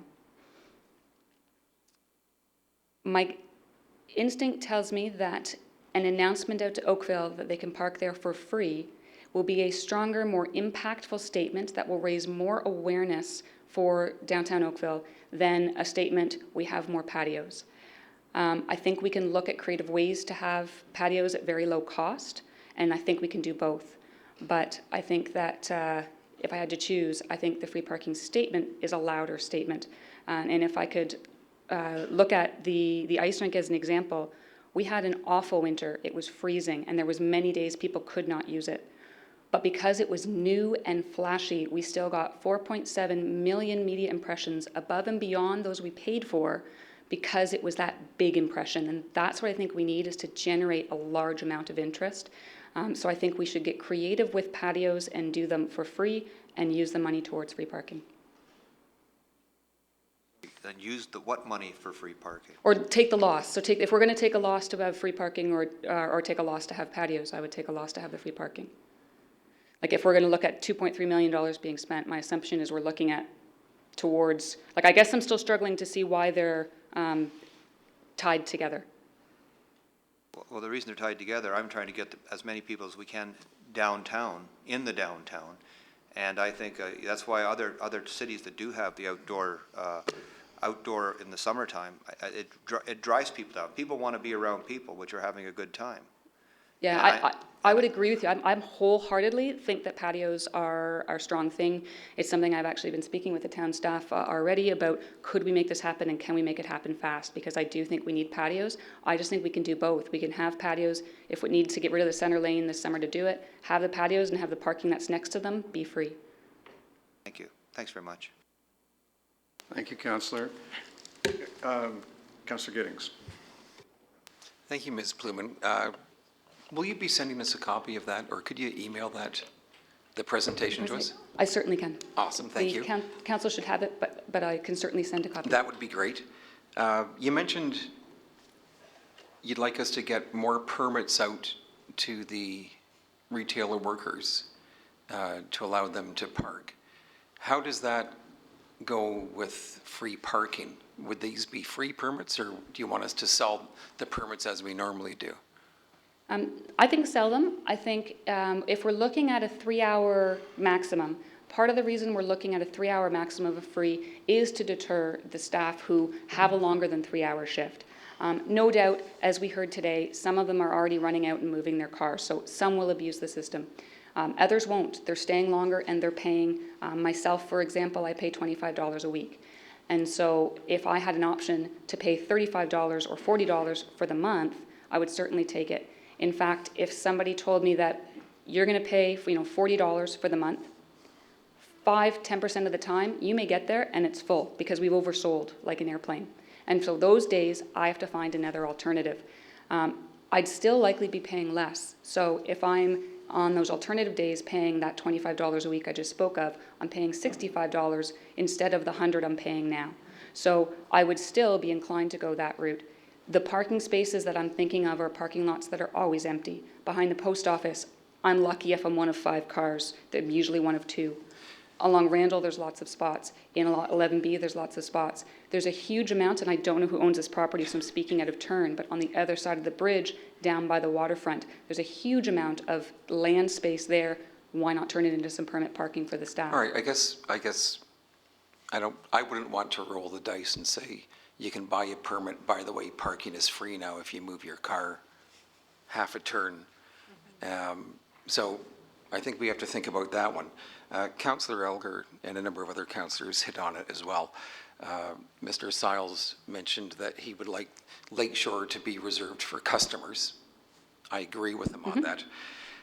What can the BIA do to help us save parking spaces for customer faces? We put free parking in. I don't know whether we have a magic bullet on that one. My sense is that most people, 80%, I agree, they want to do the right thing. But if it's going to put money in their pocket, I just can't see that being a win-win for us. I think if we look at it, I think the merchants do know they need to play a role in ensuring that they don't park there. The merchants I have spoke to said, my staff are certainly not parking there. I think we can figure it out. I think there's ways such as, whether it be license plates that they use in the malls, I think there's ways to figure it out. I don't have the answer now, but I do think we can do it, and I think it's worth trying. Even if we do announce this as a trial, if we announce it as a trial, then it does give us the freedom to say, we might have to make a change there. But I think it's crucial that we don't just forgo it, and we don't forgo putting out something that could really be the boost that these people need at a time they need it. I agree. In terms of 2 other quick ones, we fit about 160 cars between Navy and Allen. We don't have any lines painted there currently. Would you be looking at the lines be repainted on there? That we had a great discussion about that before you joined the BIA, in terms of whether we have the lines, whether we don't. We went with the removal. Do you have a quick comment on that in terms of feedback? Yeah, I guess I would mostly defer to the traffic experts, which I'm not one. My gut is that although in theory, I'll look back a little bit at my engineering background. In theory, yes, I see that when you take the lines away, it allows more cars to be there. You put the lines back and there's less spots. If people play nicely when they park. If park. people play nice. Well, and it's not necessarily even playing nice. If I'm a small little Mini and I leave my spot and the next person comes in an SUV, a spot hasn't been created for them because people parked according to that car rather than according to the spots. I also think that I'm not going to call myself Mario Andretti, and I don't think many of us out there are. Most people aren't comfortable with parking. They're not comfortable with parallel parking. They like to see that there's the lines there. I actually think it would make people feel more comfortable to park downtown. So I get the theory that it adds more spaces by taking away the lines out. I don't see it happening in practice. All right. But I'm not a traffic expert. I received a lot of feedback from residents about the P&D meters versus the old parking meters. Does the BIA have a position on that? I think the pay-to-display meters are beneficial, and I'm actually going to speak. I haven't done a poll of all of the merchants, so I can't say this represents the majority. Some of the merchants I've spoke to have said that their customers find that it's an annoyance. I think that the annoyance would still somewhat be there unless you could have the individual meters with credit cards. Because I think although there's an annoyance to walk to the machine, there's also an annoyance if you don't have coins on you, which in most of us rarely do. So if there was an individual and it took credit cards, maybe that would be better. If I'm assuming it has to be either or, I think the majority of people would rather have the machines, and I think some of the steps we were looking at introducing, like pay by phone, would help so that people don't have to walk to the meter and walk back. I think actually that's more the frustration than the paying, is walking to the meter, you've got your kids, you've got your stroller, you've got everything, you walk back, you put your ticket in, you walk back to where you're going.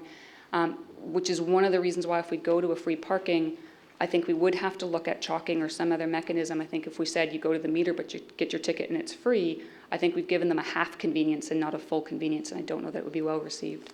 All right, you mentioned at the Lakeside Residents Association last week that you were going to be doing a survey. Correct. When will that be going out? We don't have a time frame yet. We were looking at doing it, launching it at Midnight Madness, which would be July 18th, but if we had to back it up, we probably could to make it a bit sooner. Back it up, meaning move Move forward, yeah, if we Or- needed to get earlier it a little date? bit sooner. All right, and you increased your Twitter followers by 29%. What number would that be if you were to put a... So we were at 3,200. By the end of the year, we were just shy, I'm going to have to About do the math now, 3,000. but we put it up, if you say, 1,000 from that, if you say it's a third. So we're at about 4,000 and a half. We're now actually up to 5,050. All right, and the last question, in terms of, Mr. Siles had mentioned earlier, he'd like to see more events. You mentioned yourself, I call it the faux ice rink. Yes. Because the faux rink, if you will, that drew a lot of people in some rather miserable weather. You had a lot of good traffic down there. Is that one of the bullets you have in the 5 Ps to look at more events? It certainly is, and I need to be clear that it drew a lot of people, yes, even in miserable weather, but it also drew a lot of attention. So even on the days that there wasn't anyone skating, people were talking about it. Certainly, I think we need to increase the events. It's one of the things that is on our agenda of how can we have more frequent. We had a lot of talk today about having musicians out on the street and how that would add some livelihood. It's my understanding that the current bylaws don't permit that. I would love for there to be some leniency so that if it's managed by the BIA, a busker could come, we could say yay or nay, you're the quality we want or not, and have a schedule so there isn't 100 buskers. I mean, I know if we open up the street to buskers and say it's allowed, you have an issue. Well, similar But to if what, there's similar to what Archer does at 7 with the jazz band on Friday nights. Correct. So if we were to say, okay, come to us, let us see who you are, perform for us, we have a bit of a way of selecting them, narrowing it down, and having a schedule to say you're here on these days so that it's controlled. It would be a way for us to do it. They still would be putting their hat out. That would be necessary because I can't afford a busker every weekend any more than I can afford free parking every weekend. But they would still have to be able to put out their hat. But if they're a high quality, a good busker, able to put out their hat, that from who I've talked to, it doesn't offend anybody. It offends it when there's somebody on every corner and when the quality is low and it becomes an issue. So I think there could be a way that we could look at that bylaw to have the BIA involved to get more music, more excitement, things like the patios. All of this has to be considered. How do we have more stuff happening down there all the time? How do we have more outdoor spaces? And how do we make it convenient for the customers? Because they certainly will shop online if it's not convenient to come downtown.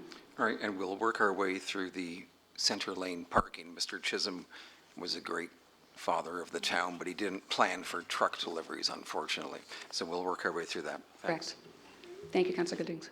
Councillor Bird. I wanted to just shift gears a little bit from the parking to the other cost of retailers, which is, I'm having difficulty trying to, the correlation between the number of empty spaces now, which where we heard before there was actually a waiting list for those spaces, and the cost. Why would the cost, or do you track the retailer, the average rents for space downtown? I don't, and I should clarify, the waiting list I was speaking of was a waiting list for parking spaces for the employees. No, Mrs. Small mentioned that when she got into business that there was there wasn't this number of vacancies that we have now. Like intuitively, I think if there's a lot of vacancies in the downtown, that would drive down rents. And leasing, and that cost of, would end up being actually a savings if we could renegotiate when your lease came up a better rate. But some of the solution seems to be the retailers are not paying the rents on Lakeshore Road. They're staying downtown but moving around the corner. In fact, there's a number of them, even the former chair of the BIA did the same thing. But why would not rents be more reasonable now in downtown with the number of vacancies on Lakeshore Road so that we wouldn't have to move off the Lakeshore Road to stay in business? I think we heard tonight that rents are similar to in some places in Toronto. So wouldn't intuitively say it's not as bad as we're painting it? Intuitively, yes. Not being a landlord, I don't want to speak out of turn. My assumption is that if I, as a landlord, have a mortgage to pay, I need to collect a certain mortgage, and so therefore my rents need to be a certain level. So that's an assumption. But I'll be speaking out of turn. Intuitively, would think they should come down as well, or may come down as well. Whether they will or not, I'm not sure. If we look in the past for when there was a lineup, there was a lot less alternatives of where they could go set up their shop. There wasn't a whole Midtown thriving area. There wasn't nearly as much stuff in North Oakville. Mapleview Mall was a bust. Nobody went there. It wasn't renovated. There wasn't the Toronto outlet stores. So there was less places for them to go. If they wanted to open a shop, they came, and the shoppers came because there was less places for them to go. So if the foot traffic's higher, then they can handle a higher rent. If they're getting higher revenue in, Well, they I'm can not handle that making rent. an argument for the landlord. The original question is, does the BIA really track what the average rent is?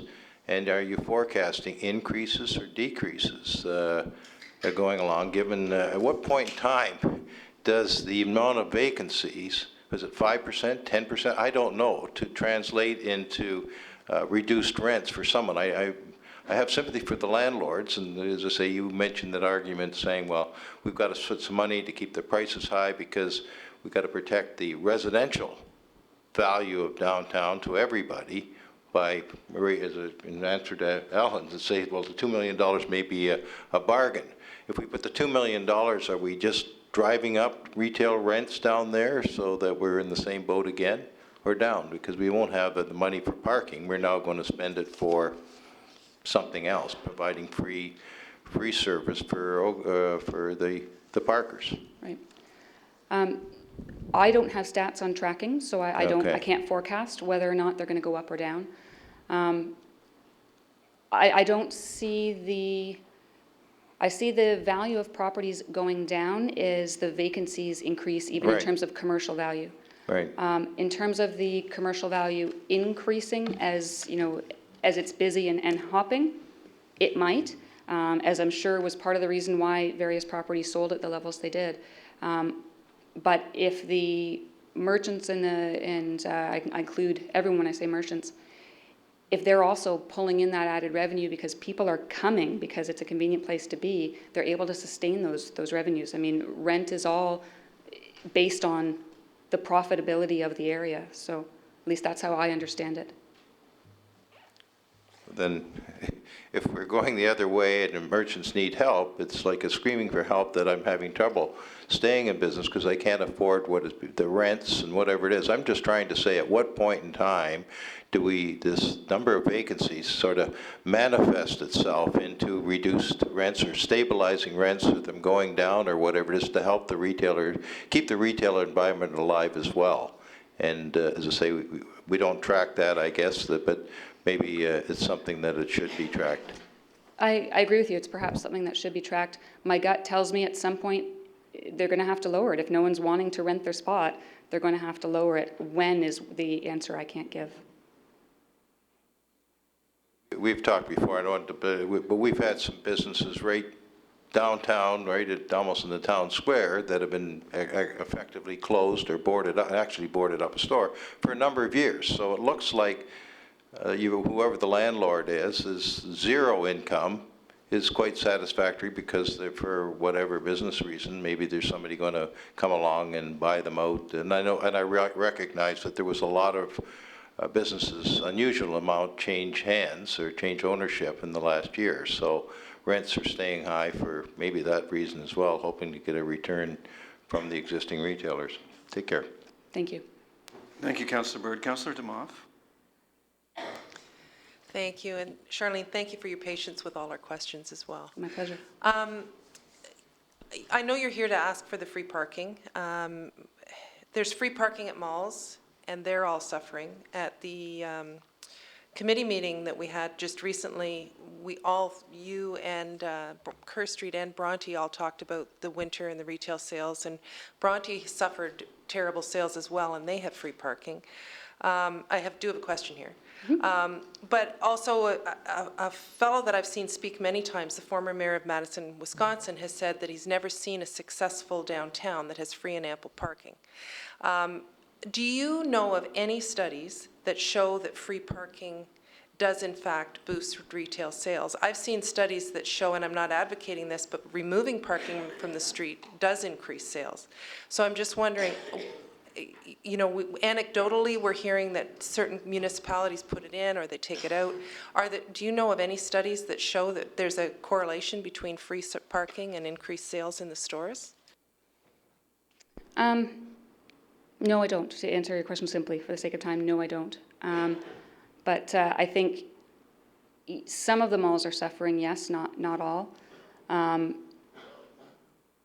I think if we're looking at this, and my understanding is this was always to be looked at just until the end of construction. The other way this helps is just the awareness that it really will bring to the downtown. That I think is beneficial as well, and the fact that it will hopefully put to rest, as we've heard tonight, people have a misconception that parking is a challenge in downtown, that it's inconvenient, that they're going to get a ticket, that that they have to pay and go to the meter, and I think we need to get rid of that and also have a stimulus for downtown. So one of the things that we talked about was tracking the merchant sales. And I've had a business career that's been over 25 years dealing in commercial real estate, and part of that is looking at retail sales in malls and street front retail. You can't possibly compare month-to-month sales because, I mean, December is always higher than November. But also to compare even year over year, there's so many factors that go into play. I think it would be a real challenge to look even in a pilot to see and be able to attribute anything to whether it's free parking or not. And so I do have an issue. I appreciate your willingness to do that, but I think it would be difficult to track. I also, you were saying that people have a problem paying $3 or $2 for the parking. But if we're going to bill taxpayers $2.4 million, that's going to be coming out of their pocket to pay for a service that they may not even use. So I guess I'm wondering, I love the patio and the buskers for all the BIAs, not just downtown, why there wouldn't be more of a push for that kind of thing as opposed to the free parking. And I'm not trying to put you on the spot here, but it just seems though you want people down there. You want, I mean, people spend money, cars don't. So you want as many people down there as possible, no matter how they get there, whether they walk or they cycle or they drive. So the patios and the buskers and all of that seems like a great alternative that we should be working at as part of a plan to improve sales in the BIAs. I agree that they're a great plan. I don't see why it's an alternative. I think it can be both. Okay, thanks. Any others on this side? Councillor, all right. Thank you very much for your information. Oh, over here. We have Councillor Adams. Well, I'm picking up on a question that Councillor Elgar originated with, and it's about the fairness of who pays for it. Do you think it's fair to increase the taxes on all the other retailers across town in order to get free parking 7 days a week downtown? I do, because my gut tells me that they're successful because they chose to come to Oakville because it was a great place to be and had a lot of people moving to the area. I think a lot of people choose to move to the area because of the downtown.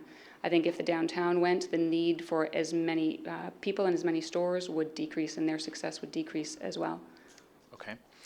I won't debate you. We have three options that were before us, A, B, and C. You're advocating for option A, which is the $2.3 million one. That would require us to increase event, I mean, if we did that for several years, we'd eat through all the reserves in the parking fund, and we'd be going to the taxpayer eventually. On B and C, on a temporary basis anyway, I think we could probably manage those through reserves. Does that change any of your opinion? How many years forecasting are you seeing that we would deplete the reserves? Like if we're looking at this as till the end of construction? We would eat the reserves in a single year, I think, if we were going with option A. Mm-hmm. It's a good question. I think I would need more time to look at some of the resources without saying something that I later realized was ill-informed. But I think as a taxpayer myself, I pay a lot of taxes toward things that I don't use. But I'm glad they're there because it makes the community a better place to be. I think if we're using the taxpayers' money wisely, then it's seen as well spent. Okay, thank you. Thanks for your opinion. Thank you for the second question I'm asking. Just to point out something, Councillor DeMoff was saying that this whole idea of free parking, in a certain way, it's a misnomer. It really isn't free parking. Instead of just paying for parking when you're getting there, it's coming out of your, from your municipal tax bill.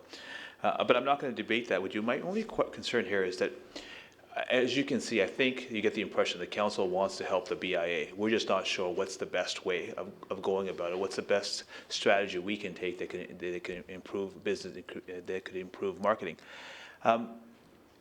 For example, when we have our events, the different events that we do throughout the year, we still don't have free parking when people come. And I mentioned this before at Port Credit because I've gone down there a few times. It really is happening during the summer when they have the patios there and there's still no free parking, but it's packed. I think people are willing to pay whatever it takes for the parking if they know it's a place to be, if it's a happening place, and as Councillor Elgar said, there's more people around them. And you said it yourself, people bring people. I mean, the saying is build and they will come, not free parking and they'll come. And so I think that's the debate that we're having with ourselves.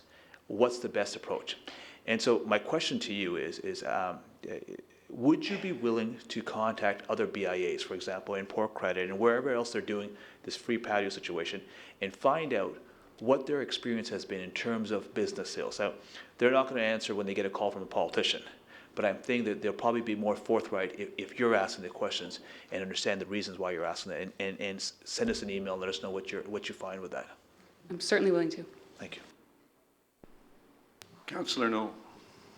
I apologize for dragging this on, and I'm kind of worried that maybe this question was asked before, and it seemed like hours ago that we started this. So, if it has been, I apologize in advance. But just something tweaked when I heard this conversation from or the comments from Councillor Khan. And that is, have you actually done any scientific study to determine, like scientific research, a public opinion poll in your market areas to determine if this is actually not just a perception, but a real issue? I mean, again, and I'll tell you why I say this, because I mean, Councillor Grant has heard some concerns about parking, the lack of parking, not the cost of parking, I think is what you heard. I've never heard that as an issue, and I know that anytime that I go down there with, for the parade or for the Christmas tree lighting or anything else, people will go and they'll pay and they'll park and they'll look for spaces because there's something special happening. So there's a reason for them to be there.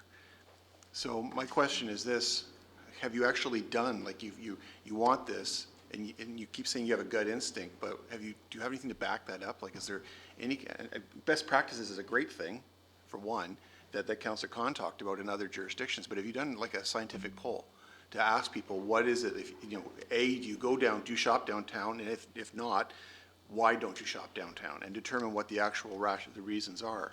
I mean, it would inform your marketing, it would inform your conversations with council, etc. Is that material available?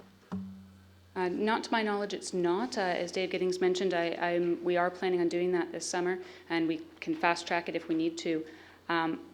But I come back to, I personally am referring to my gut, but I'm also here representing the majority of people who responded to the mayor's letter who were strongly in favor of a free parking option. So I look to their years of experience in retail and they thinking that this is a viable option. I'm not talking about surveying the the merchants. No, I understand I'm that. talking about surveying the people that really count, and that's the people that, are actually going to open their wallets in the stores. I understand that, and yes, I'm willing to do that for sure. But I think what I was alluding to is when I say my gut, it's because I personally haven't worked for 20 years, and I'm here representing a group of people versus me as an individual saying I want free parking. So Yeah, I refer to their desire for it. I'm not criticizing your gut, and didn't mean to be, I hope they didn't take that as. No, not at all. Okay. I just think that I'm just hoping you're not missing the boat, and hoping that this is the golden goose, and this golden goose isn't going to give you the golden eggs if you get it, kind of Yep. thing. Because I think your problem's bigger, in my opinion, than parking, free parking, or any kind of, I think that there's bigger issues you need to address. I think you're right. I don't think this is the one and only golden goose. I think it's one piece of many. We've talked about several tonight, and I think they all have to happen in conjunction. Okay. But I think, again, I'll just say one more time without sounding repetitive, it's really hard for me to buy this argument without something empirical that actually gives me some sort of like real baseline of information that helps me understand Right. the situation. One of the things I'm going to be doing is speaking with Waterloo and the BIA there. They have a free parking structure, and it's not exactly like this, but is a free parking structure, and to see how they find it support or hinder their downtown, because from what I see of them, they're growing and thriving. Thank you, Councillor Knoll. Councillor Giddings. Thank you very much. Part of the report calls for a public consultation that will be conducted by the town in June. So that if you want to work with staff, just let them know perhaps what you were thinking of. Perhaps they could build on that or get your input, because my guess is when the town does a consultation, there'll be perhaps an advertisement, there'll be splashes on the home page, and we can send out our newsletters and whatever from the councillors. So I throw that out. Mr. Green, I believe that's what you were. To you, if I may, Your Worship, in addition to certainly the public consultation we'd be undertaking with the parking issue, one of the things in my report, as part of the current work plan, we have actually retained the services of J.C. Williams, who are a consulting firm who will assist in actually doing an economic review of the downtown, current issues, where things should be going, and the trends. And that report should be available by July for council. Councillor Knoll. I'm sorry, I know this is probably my third or fourth time, but just a quick follow-up on that. Is it possible to potentially as well add some questions to the upcoming citizen survey whenever that next one's scheduled? Because again, that's a scientific survey, and that might shine some more light on this. As part of the J.C. Williams work, they're actually doing two sets of surveys. One survey is an intercept survey of the shoppers that are actually downtown, and we're also doing through Polera a telephone survey of the surrounding retail area that would attract people downtown to try and get an understanding of why they shop downtown. Some of the questions actually deal with parking. Are we going to ask the question, why are you not shopping downtown? Because that's to me the bigger question, and particularly in the most populous parts of town where we're not already seeing success. So I mean, getting into River Oaks, West Oak Trails, Joshua Creek, those areas. Are we going to get into those areas and ask the question, why are you not shopping downtown? Because I think that's a more interesting question. And that's why we added the telephone survey to the package, because it's a random survey. It'll ask the questions exactly as you suggested. And Polera is the company the town has used for the past 7 or 8 years on public surveys. Thank you very much, Ms. Pluman. Thank you. I believe our next and last delegation is from Nick Baricus, the chair of the BIA, and as well the founder of Canadian Sound, which is in a heritage building that was once a mayor's home right downtown. Mr. Baricus, council is looking forward to hearing from you. And council, I'll just call your attention to the hour and the agenda. Thank you, everyone. Would it be possible, Jill, to hand one out or put it up top? Or I have 20 copies here, if I may. Yes.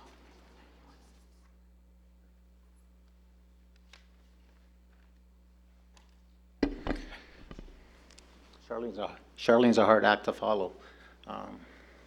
Essentially, I'd like to talk a little bit to the numbers today. I'm a numbers guy, and for all the good social reasons why we should be working on downtown and Kerr Street, and Bronte for that matter. However, one of the things I want to talk about is just the state of downtown at the moment. I walked the whole district today, and there's 205 storefronts at street level, and 34 of them were empty or closing. That relates to 17% vacancy and approximately 1 in 6 shops. Once you review, I've come up with an estimate of lost revenue that the town can expect to receive based on a 17% vacancy in the future. And I come up with a deficit in revenue, tax revenue, of $1.5 million a year. You can see the math. I don't want to go through it right now. If you have any questions, feel free to ask. Essentially, I'd like to summarize that the business closures to date are just the tip of the iceberg. With challenging retail landscape and the proposed streetscape construction, it's not inconceivable that 1/3 or more of the storefronts, 205 storefronts, will become empty. Granted, free parking alone will not save the day, and I think that's quite clear. We need a multifaceted approach to solving the problems for downtown. However, I think it goes a long way to help, and it sends a strong message to the business community and the citizens of Oakville that the mayor and town council care and are taking the necessary steps to prevent a tragedy. That's the whole deal. Thank you very much for your customarily... May I also add, Yes. I am also a landlord, so if you have any landlord questions, I feel free to answer those for you. Thank you. I will start at this end. Councillor Demoff, are you the first one on this side? Any others? Councillor Demoff, did you have a question? I do, actually. I would like you to take us through these numbers. Sure. Because if you don't mind, and maybe as we go along, if I have some questions along Sure, the way, absolutely. I'd appreciate. Okay, sure. I based this, I own 85 Navy Street, the heritage home the mayor spoke of. And when you exclude the BIA levy, the taxes are $35,000 per year. Simple math, I use 35,000 times 205 storefronts. Some are larger, some are smaller. I recognize, and at the end of the day, I'm sure, finance at town can tell you what that final number is, but I came up with $7,175,000. Then when I look at a 17% vacancy, I come up with $1.2 million approximately. There's a program called the Landlord Tax Relief. So if you have an empty property, typically you can apply for a 35 to 40% discount in your taxes. So I'm sure that everyone's applied for this and will be receiving it in the future. Usually it's a subsequent year. So that's a loss of revenue to the town of $426,000 approximately. Now, as a landlord, I've also realized, my wife's also a realtor, and we've talked about commercial property value in downtown Oakville's going down. So again, it's hard to put a number on it because it's always a moving target, and it's always moving. So I took a conservative approach, and I said, if the numbers are down by 15%, what does that cost the town as far as taxable base that they can tax commercially? And I came up with $1,076,000. So when you combine those two numbers, and I'm not even going to talk about the residential aspect, because the people that are moving and buying $2 and $3 and $4 million condominiums, they want to see a great downtown. They don't want to see empty stores. And I think Charlene's had been privy to a lot of conversations with the community groups, and they're expressing great concerns about what's happening downtown Oakville right now. So I came up with a $1.5 million loss. And I guess what worries me is I think anything that happens, I find, is like a pendulum. And it moves quicker and faster as it goes along. And I think this is just the tip of the iceberg. I think when you combine what's happening with the problems at the retail landscape for everyone and combine the construction, I fear that it's going to become a ghost town. Well, I'm with you on the concerns on what's going on downtown, and I guess where we're separating is the fix for it. But on this, and I agree with you on the first number, but my understanding of our taxes is that we don't benefit when taxes go up. So when MPAC values, and maybe it's different for commercial. Can someone enlighten me on that? So if commercial values go up by 15%, do we get 15% more in revenue? We rebase our rate every year. Right. So we're not allowed to make a profit. So would it not be would that not be true if it goes down as well? Well, we rebase if it goes down, and when we rebase, if a whole bunch of properties are going down, the tax rate comes up in order to do the rebase. Right. So we're not going to lose $1.1 million. No, it'll be shifted to other taxpayers. Okay. Thank you. Okay, that's all. Okay, thank you. Thank you very much, Nick. Oh, Councillor Elgar. How do you feel about the outdoor cafes or outdoor areas? What's your view? I think it's a great idea. I think the more things we can do to drive traffic will help. I think I feel it's a great idea, but I think that alone won't work either. I think we should be looking for a lot of strategies to try to improve. One of the things I did want to comment on is, and we talk about free parking, and I obviously I was observing the questions for Charlene, and I look at Sundays, and they're free in downtown Oakville, and quite frankly, it works beautifully. It's usually busy, and I granted it's Sunday, so it's a busier day of the week. However, I don't see any people having problems complaining about parking. The businesses are all hopping. Consumers seem happy. So I don't see that turnover being a problem. However, the other thing that I want to focus on is that the BIA's prime initiative is marketing and beautification. So a lot of times it's difficult to get dragged into other concerns. For example, studies. We talk about studies and really sometimes, or just property value assessments. Just mentioning that.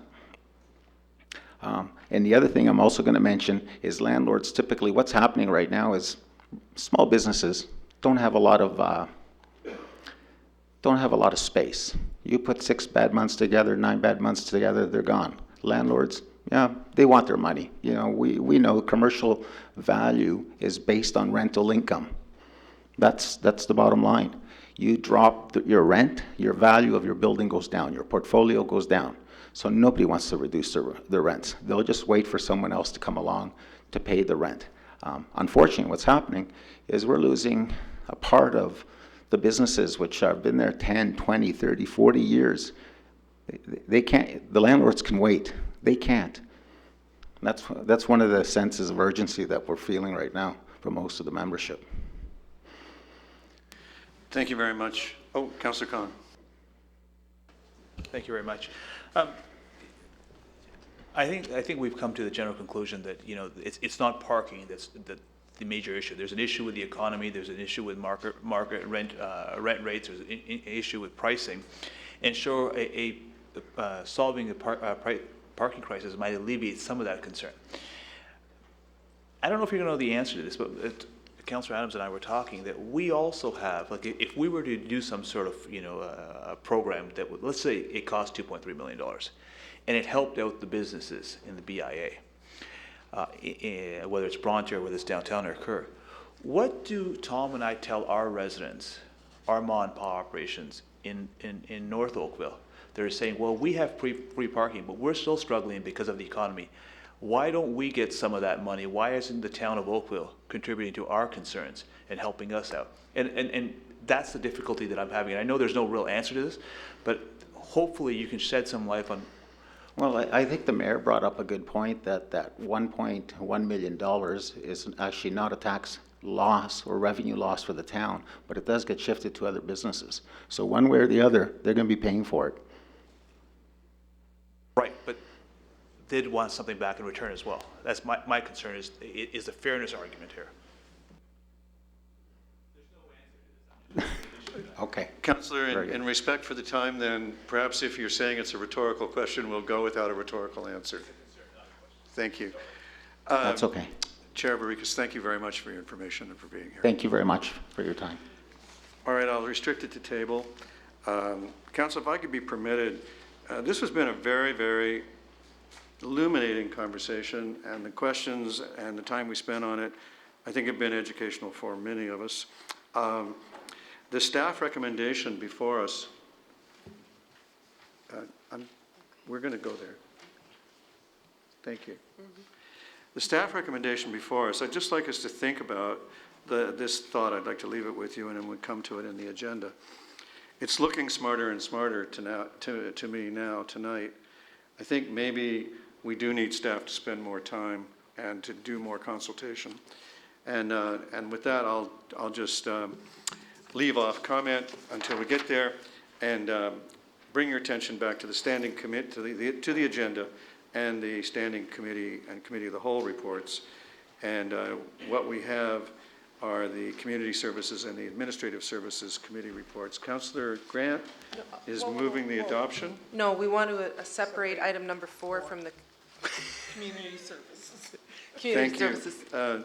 Councillor Khan, you seconded, and Councillor Demoff, we separate on request, so item 4 of CSC is now separated. Is there any other separation? May I call the vote on the motion for the rest? Councillor Knoll, are you voting? Okay, all those in favor of the rest? Opposed? The rest are adopted. Councillor Demoff, item 4 on CSC. Actually was speaking for my colleague, Councillor Duddick, so I'm going to turn it over to her. Thanks. Thank you. I couldn't seem to get the attention this way. There is item number 4, community services, is the Oakville Arena. And I had sent a note to staff in regards to this, and we would like to add the additional, I think it's item 4, there's 1, 2, 3 in the CSC, that staff report back to council with options for council's consideration to include provisions for a possible outdoor rink, including reviewing sponsorship options and modest exercise equipment for Oakville Arena. That was not included in the projected price, and so it would be additional, so it should come back to council in terms of any kind of approval. And Councillor, just to be clear, we're still approving option 2. Absolutely, wholeheartedly. And we're asking for the opportunity to add something on later. Correct. I certainly could support that. The town is very much in favor of outdoor ice, as everywhere I go is what I hear. Councillor Giddings. I'm very much in favor of outdoor ice as well. Do you mean a natural ice rink, or do you mean a refrigerated surface? We were hoping to utilize some of the servicing that's going to be in Oakville Arena so that it could be incorporated outside. But in just having a brief conversation with staff, because it might be not feasible or there might be a cost factor that's considerable, that's why we wanted it to come back. Larger chiller, extend the pipes? Yep.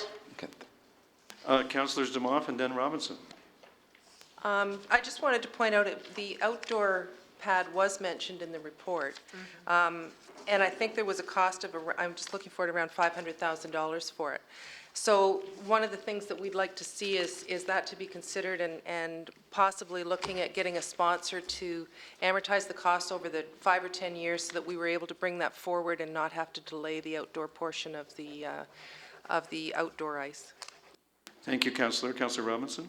I'm just wondering, Your Worship, how we could begin to go ahead and approve anything any farther than we've gone now, and without having more information on this $500,000, $1 million, whatever it might end up being.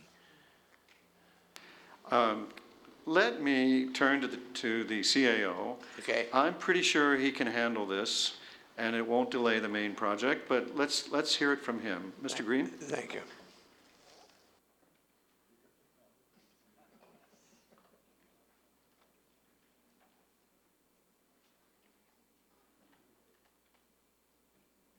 Through you, Mr. Mayor.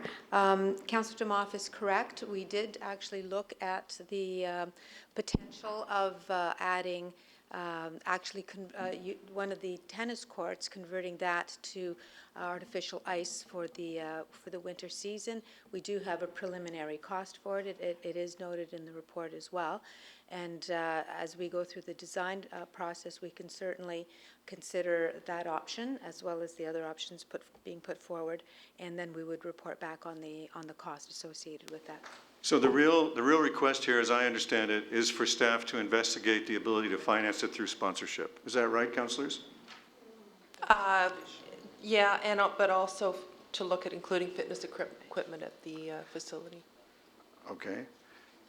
And so on that one, are we going to delay anything by this? Absolutely not. No, it would be. There's your answer, Councillor Robinson. We will not delay things. So, okay. All right, so the item before us now is an amendment to item 4 as stated by Councillor Dudek and seconded by Councillor Demoff, I presume. That staff report back to council with options for council's consideration to include provisions for a possible outdoor rink, including reviewing sponsorship options and modest exercise equipment for Oakville Arena. All those in favor? Opposed, if any? Your amendment carries. Now I'll call the main motion. All those in favor? And that carries. Option 2 is the chosen option for the rejuvenation of Oakville Arena. Congratulations, everyone.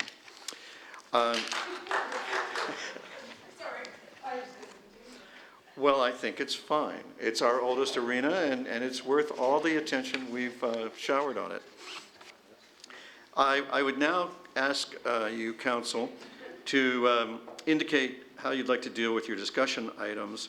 Let's turn first to number 1, your Oakville Hydro appointment of the Board of Directors. Councillor Elgar moves it. Councillor Knoll seconds. All those in favor? Opposed, if any, and that is carried. Number 2 is the notice of intention to designate said Oakville Arena, and that is Councillor Dudek.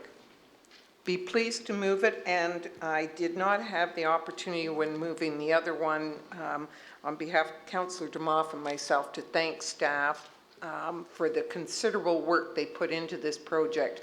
Absolutely phenomenal, and a considerable amount of public input, and for that we're truly appreciative.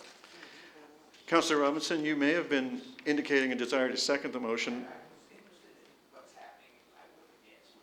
But I was going to ask you if you felt like deferring to the ward councillors, because Councillor Demoff, I believe, would like to second it as well. Thank you, Councillor Robinson, for your consideration. All those in favor? Opposed, if any? Carried.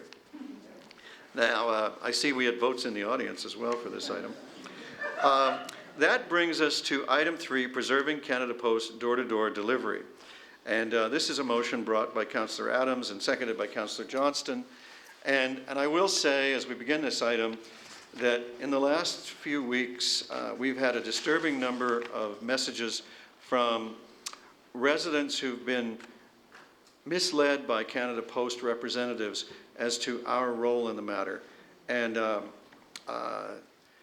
I'm sure we all share a lot of regret about that failure on their part to execute their commitment to us, to be clear that these are their decisions.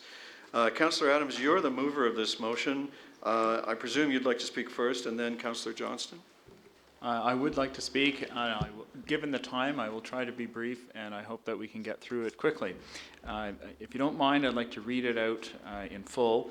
And it reads, whereas Canada Post has announced plans to cease door-to-door delivery in Oakville and other communities, whereas many citizens, especially seniors and persons with disabilities, will be impacted by this change, and whereas issues of concern for the town of Oakville related to the placement of the new community mailboxes include, but are not limited to, access for seniors and persons with disabilities, the location of the boxes and impacts to adjacent properties, traffic, parking, land use policy, street lighting, littering, graffiti removal, theft and vandalism, snow and ice clearance, downloading of responsibilities and costs.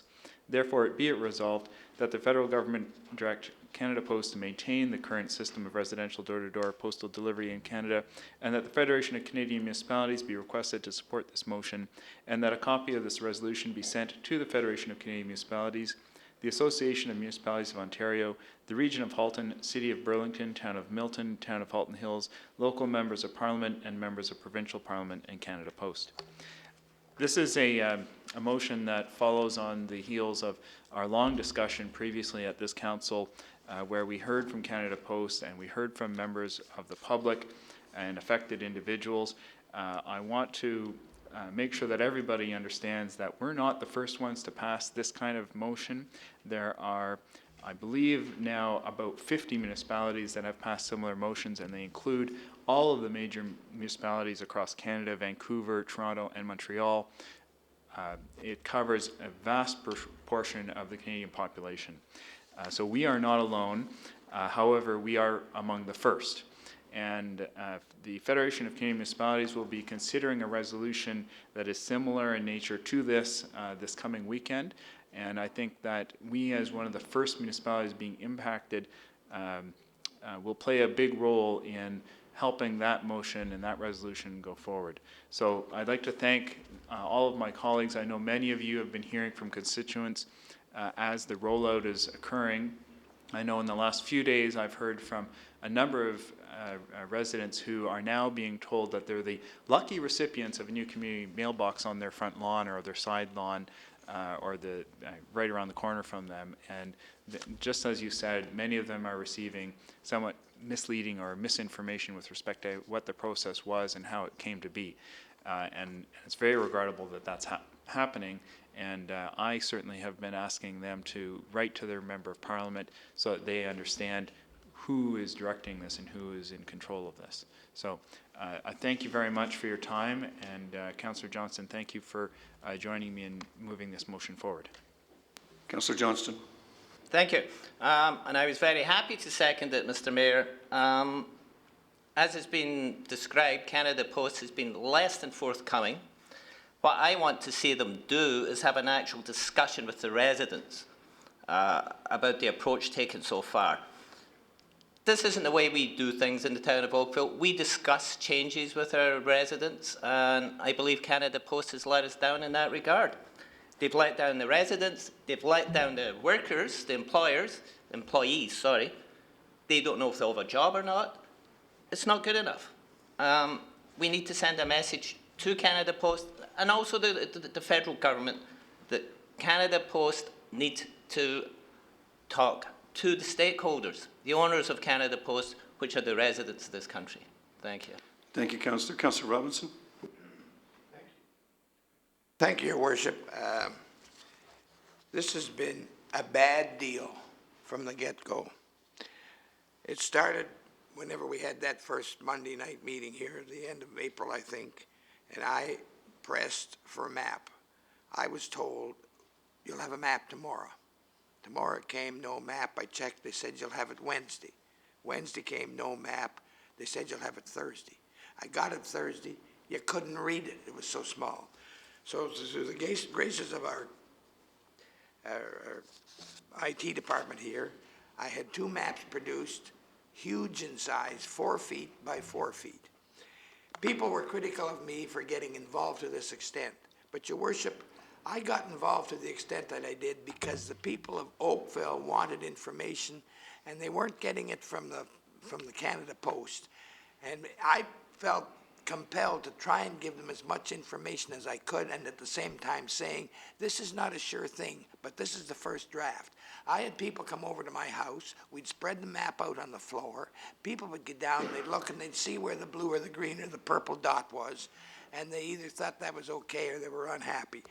Somebody suggested to me, why don't you put it up on the wall of QEPCCC, that's a community facility, and I thought that was a good idea, and 2 of my councillor colleagues also thought that would be a good idea. Well, I went over to the QEPCCC, Your Worship, with the map to put it up on the wall, and the management of the QEPCCC said, yes, that's fine, we'll put it up, but that decision was overruled by a senior staff person with the town of Oakville, and the map was not allowed to be put up, which would have appeased a lot of people way back 2 or 3 months ago when this was all beginning.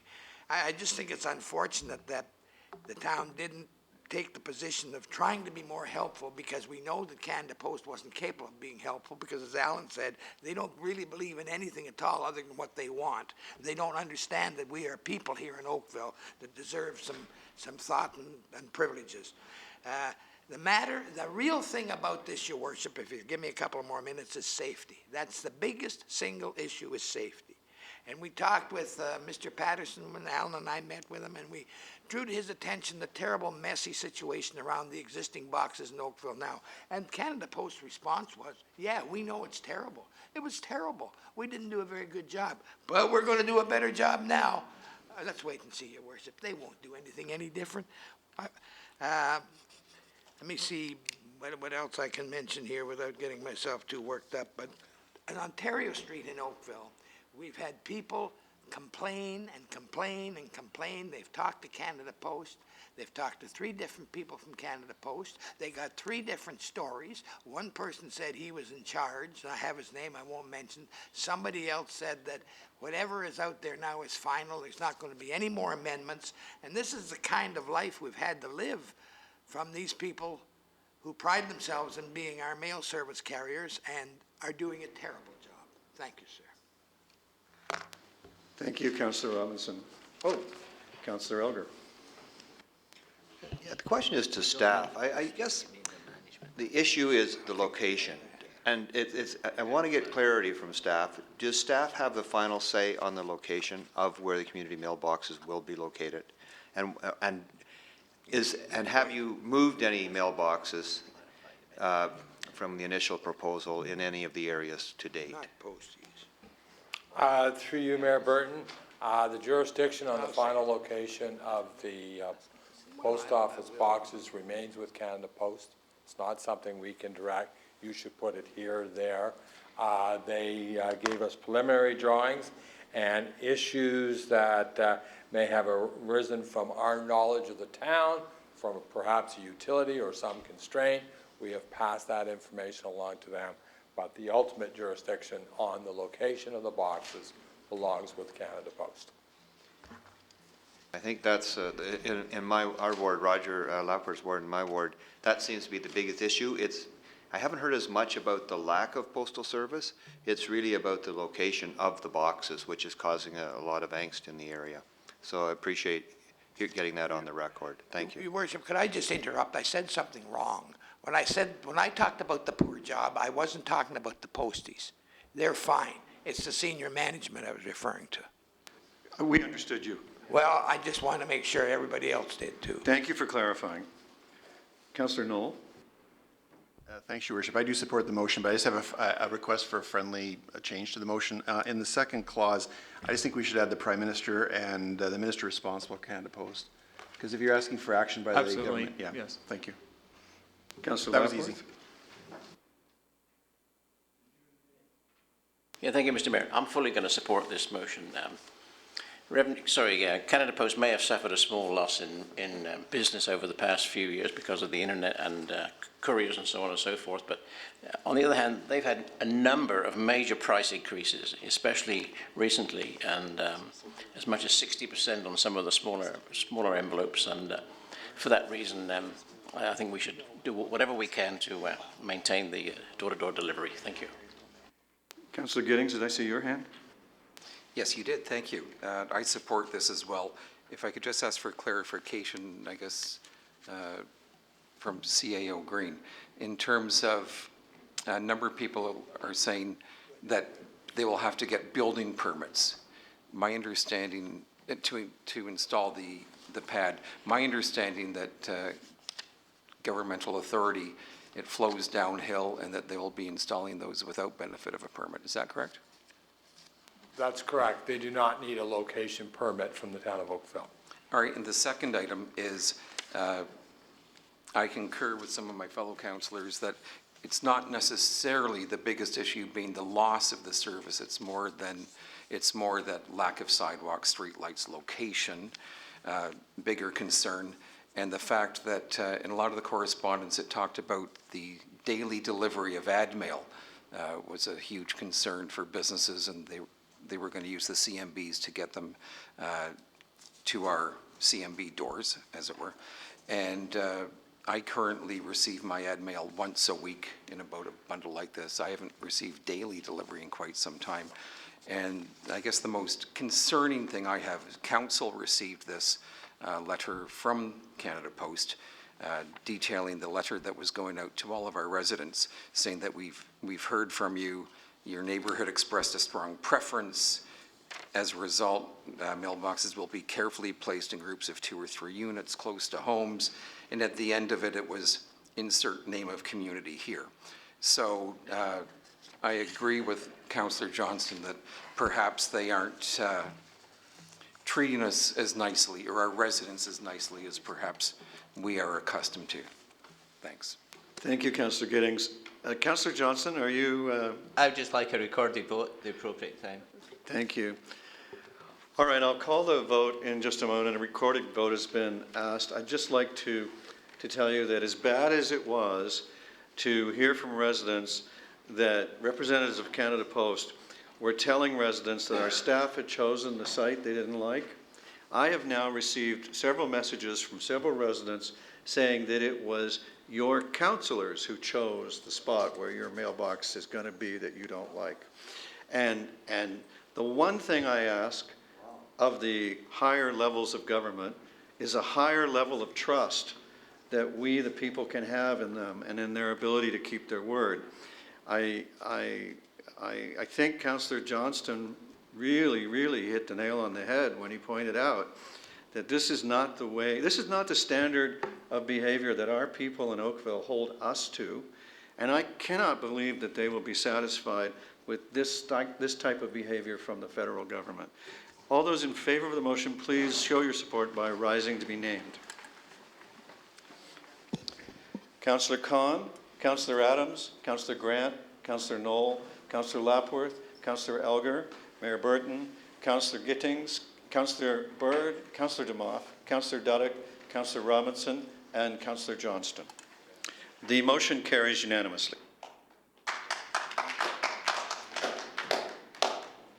And we're in applauding place tonight, Councillor DeMoff.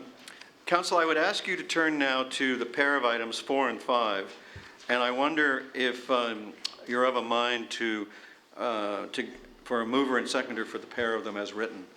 Councillor Kahn so moves. Is there a seconder? Councillor Duddick. Question, Councillor Elgar. I wonder whether it would be possible at this meeting to throw in something about putting patios on the streets. Like, I think we've heard from a number of people tonight, and I know I tried last time a trial balloon, and it kind of just blew away, but I would appreciate if the councillors in Ward 3 would maybe put something else in this recommendation related to that, and maybe move it forward. Thank you, Councillor. I know this is important to you, but staff would like to explain your idea is not an orphan. It has attention being paid to it. Mr. Green.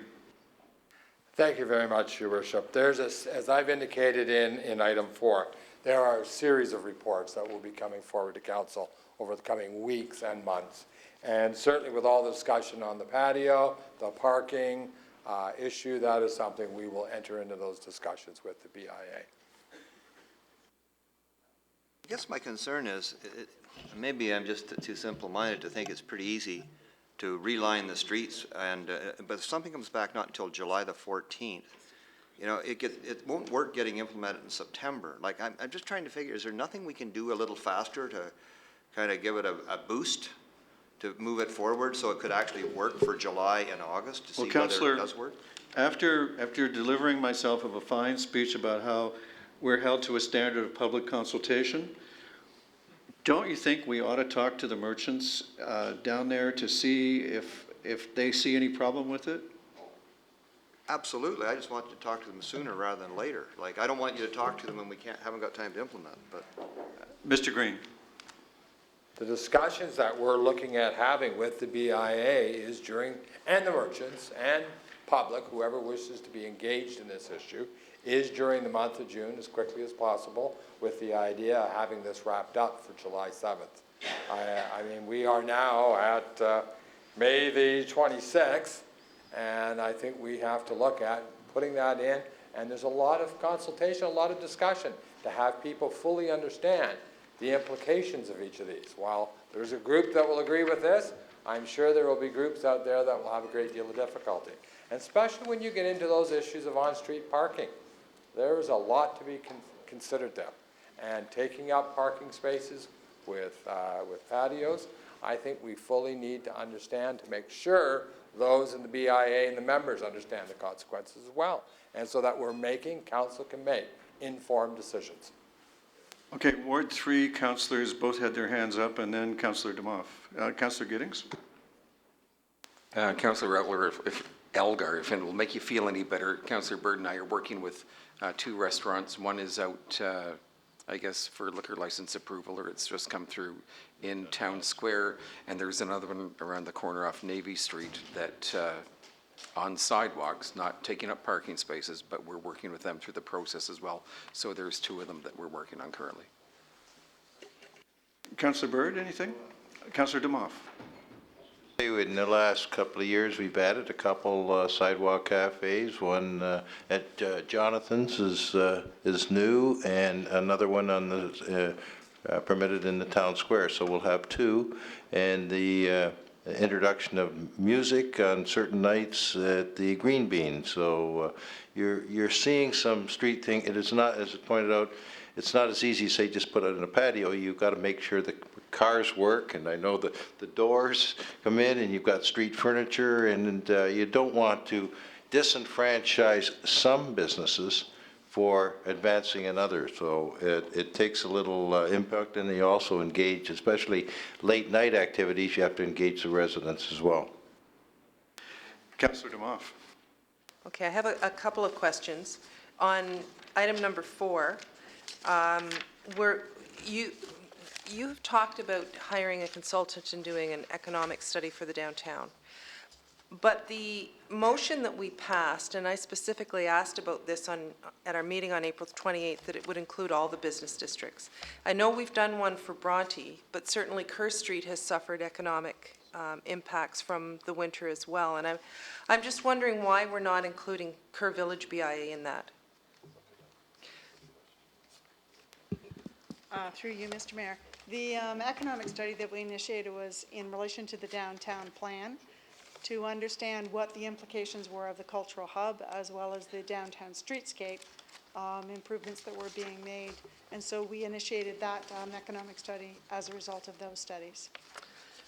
Okay, so, but the motion that we passed at the last meeting was to come up with an immediate action plan for recovery by all of the business districts. So, and it said such as free parking programs. So far all we've seen is a free parking program. And I was under the impression that both Kerr Street and downtown would be looked at in terms of getting some kind of an economic plan for them. So has that changed since the meeting of the April 28th? The economic study was actually started well before the April the 29th meeting. Sorry, I have a frog in my throat.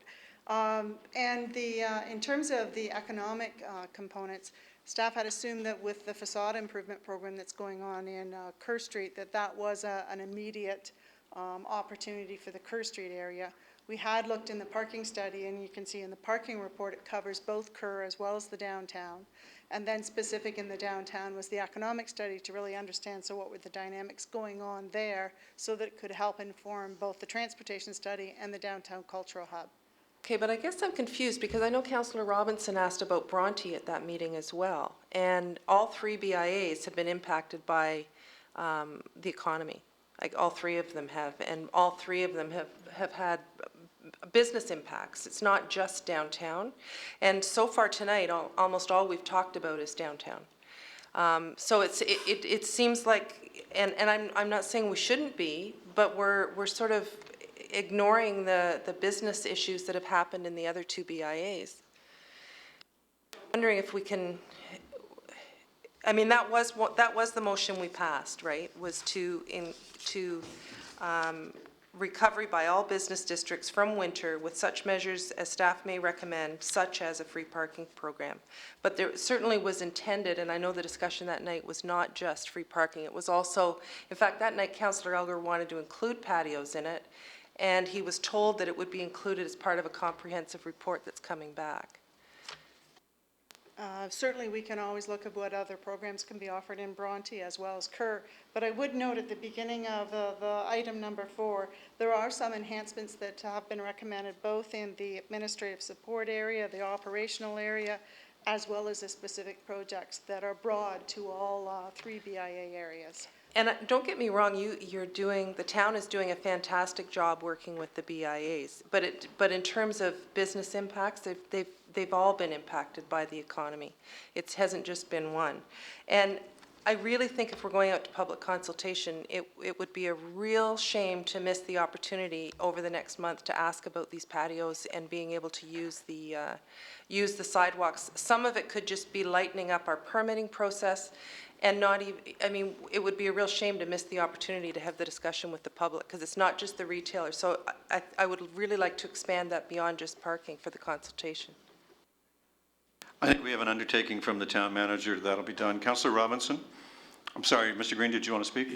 Well, the only comment I want to make, again, going back to the economic review that's being done, as Ms. Clohessy said, that was something, admittedly, that was a large undertaking already going on.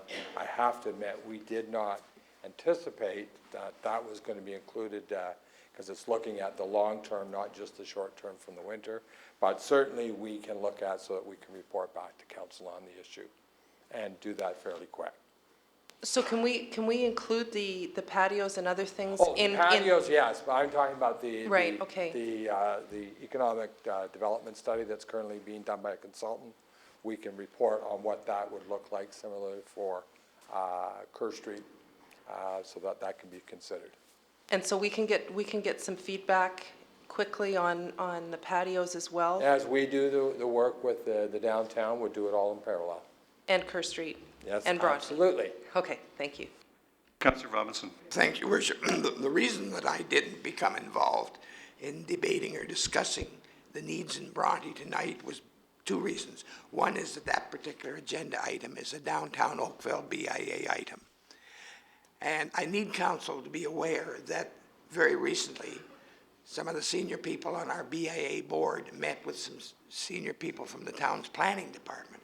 And the purpose of that meeting was to talk about what we needed to have happen in Bronte in order to make it better and help us get through the suffering we had all winter from the bad weather. So we're not being ignored in Bronte. We're following them very closely with our staff. Second point is, Mr. Cozy will be bringing forward a report to council before too long about 4 recommendations coming out of the Bronte BIA dealing with parking. So things are under control in Bronte. They're not near as good as we'd like them to be, but we're working hard to make them better.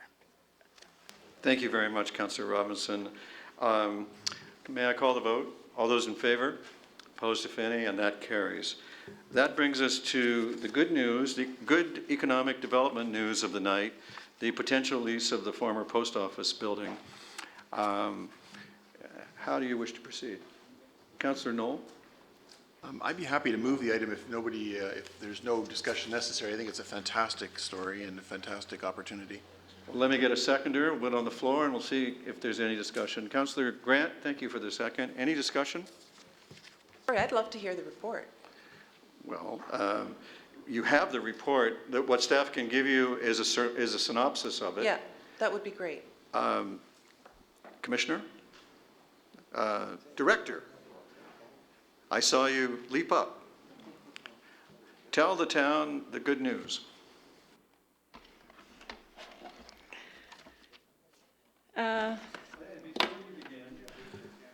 Would 2 of you oblige me with a motion and a second to go past the hour?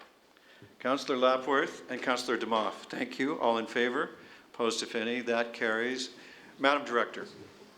Thank you, Mayor Burton, members of council. The report before you is a recommendation to proceed into lease, to conclude a lease with a company, a digital media company, that is interested in leasing the former post office building on Church Street for a period of 3 years with an option to extend it for another 2 years. The company is planning to start with 60 staff members who would be recruited from both Sheridan College and Seneca College, and to grow the company to over 300 people within a period of 2 years, in waves of about 60 every 3 months. So the company has very ambitious goals, and they're excited about being downtown. We view this opportunity, we view the opportunity in a number of ways. One, it is great for our economic development strategy. It aligns very closely with our targeted sector in the digital media, and to grow this company would provide a nice anchor for the digital media cluster. This opportunity is a wonderful partnership with Sheridan College. The college will not only provide the staff, but also training for the staff that will be going in there alongside with the company's own team that would be coming in to train the new hires on their proprietary technology. It's also a partnership between the town and Sheridan College on a technology platform, a private technology platform that would allow large data transfers that are required by this company to operate internationally. So it's great for our economic development strategy that the town has approved. It's a wonderful partnership with Sheridan College. It provides opportunities for graduating students, and in accordance with the discussion that's gone on tonight, it's a great injection of new people in the downtown area, and we see that as a wonderful boost. That building has sat vacant for some time. We know that with the discussions that are ongoing in the studies, there may be longer-term uses by the town of the former post office building. While it sits vacant, this is a great opportunity to fill it with people who will be shopping downtown, who will be working and animating the street with using the restaurants and shops. So we think it's a good news story all around. It is. We have our first digital incubator, I guess you could say. Yes, indeed. All right. Any other questions or discussion? All those in favor? Opposed, if any? The motion is carried unanimously. Congratulations, one and all. And I hope the BIA enjoys a bit of a boost from this. Council, I'll call your attention to your confidential discussion items, non-existent, your information items, which you received electronically. You also have, Councillor Robinson? I have something with one of the information items I want to speak about. Councillor Robinson. This information item is described on page 8 from Mary and Richard Bradley and on behalf of the residents on Trafford Crescent. It's captioned Livable Oakville, unfortunately not in our backyard, and it lists a chronological order of events. I move that this item be referred back to staff to analyze the issues and concerns brought forward by the residents with recommendations as to a method of resolving their ongoing concerns. A seconder? Councillor Johnston, of course. I don't think this needs discussion. All in favor? Opposed, if any? Carried. New business. I have Councillor DeMoff, if you give me 1 second, I already have an indication of a item of new business. Where did I put? Here it is.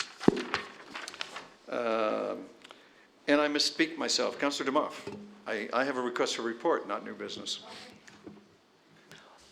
Today was a very exciting day for the town of Oakville, and I would just like to congratulate staff for bringing in the Watch for Bike program today.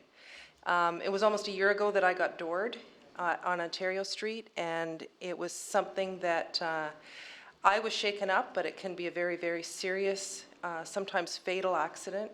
The province recognizes how serious it is because they're looking at increasing the fines to $1,000 and 3 demerit points for dooring. So to see the town of Oakville partner with the CAA, which has had a long-standing program, but we are the first municipality in South Central Ontario to partner with CAA to bring this Watch for Bikes program. And it's something that's going to improve safety for cyclists, and it just sends a message to drivers and cyclists to share the roads safely. I am so proud to live in a municipality that is doing this, and I want to commend Colleen Bell, especially all of the town staff, but especially Colleen, who enthusiastically embraced the idea and met with CAA last fall, and Chris Clapham, who actively administers and delivers our active transportation program. So a huge congratulations to the town of Oakville for showing such leadership on making our roads safe for motorists and cyclists. Thank you, Councillor, and I'm sure we all concur. And you could applaud if you want.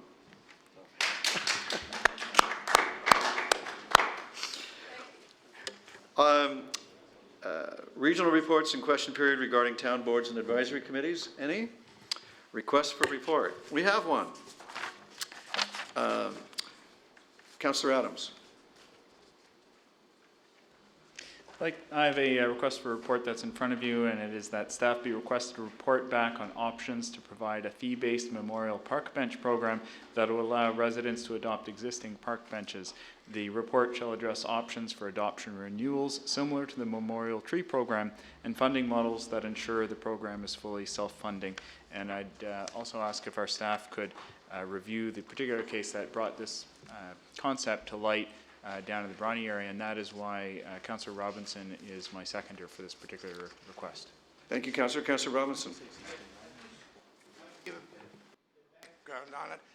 First of all, I want to congratulate Councillor Adams for thinking of this plan and bringing it forward. The situation came to me from a lady that lives in their ward because her mother used to live in our ward, and she wanted the bench. And I realized it needed to go back to the councillors in the ward where the daughter lived that was working on it. And this is how it got into this particular position. And it's a good one, and I hope we can do something with it, Your Worship. One of the nicest things about our town is the way the wards work with each other on areas of mutual interest. Councillor Giddings. A quick question for Councillor Adams. Fully support the idea of it. You mentioned the adoption of existing park benches. Just curious why not the procurement why of new not ones? more benches? And the issue our staff have is that we already have, in most cases, maxed out our ability to have extra benches, and particularly along the lakefront where most people would like to have a memorial bench. And so there is a limit to how many benches we can reasonably have in our parks, and staff don't want to be in a situation where they're forced to create new benches and find places for them all. He's saying we've reached peak bench. Yeah, we're at peak bench in some cases. That's not to say that there aren't places where we couldn't use an extra bench, but I want to leave it with staff to determine how we're going to use our parks and design our parks. I appreciate that. Do you expect that staff would come back and say, in the future, if we see a need or an area or a development that results in the need for extra benches, that could be included? Absolutely, that would be my expectation, yeah. All right, then I'll call the vote. All those in favor? Opposed, if any? The request for report is approved. All we need now is a mover and seconder for the bylaws. Councillor Elgar and Councillor Grant, thank you very much. This is authority for the bylaws listed in the agenda, and we have no changes to them as listed that I know of. All those in favor? Opposed, if any? The bylaws are adopted. That concludes our agenda. Thank you very much for your time and attention. It's been great working with you, and we are adjourned.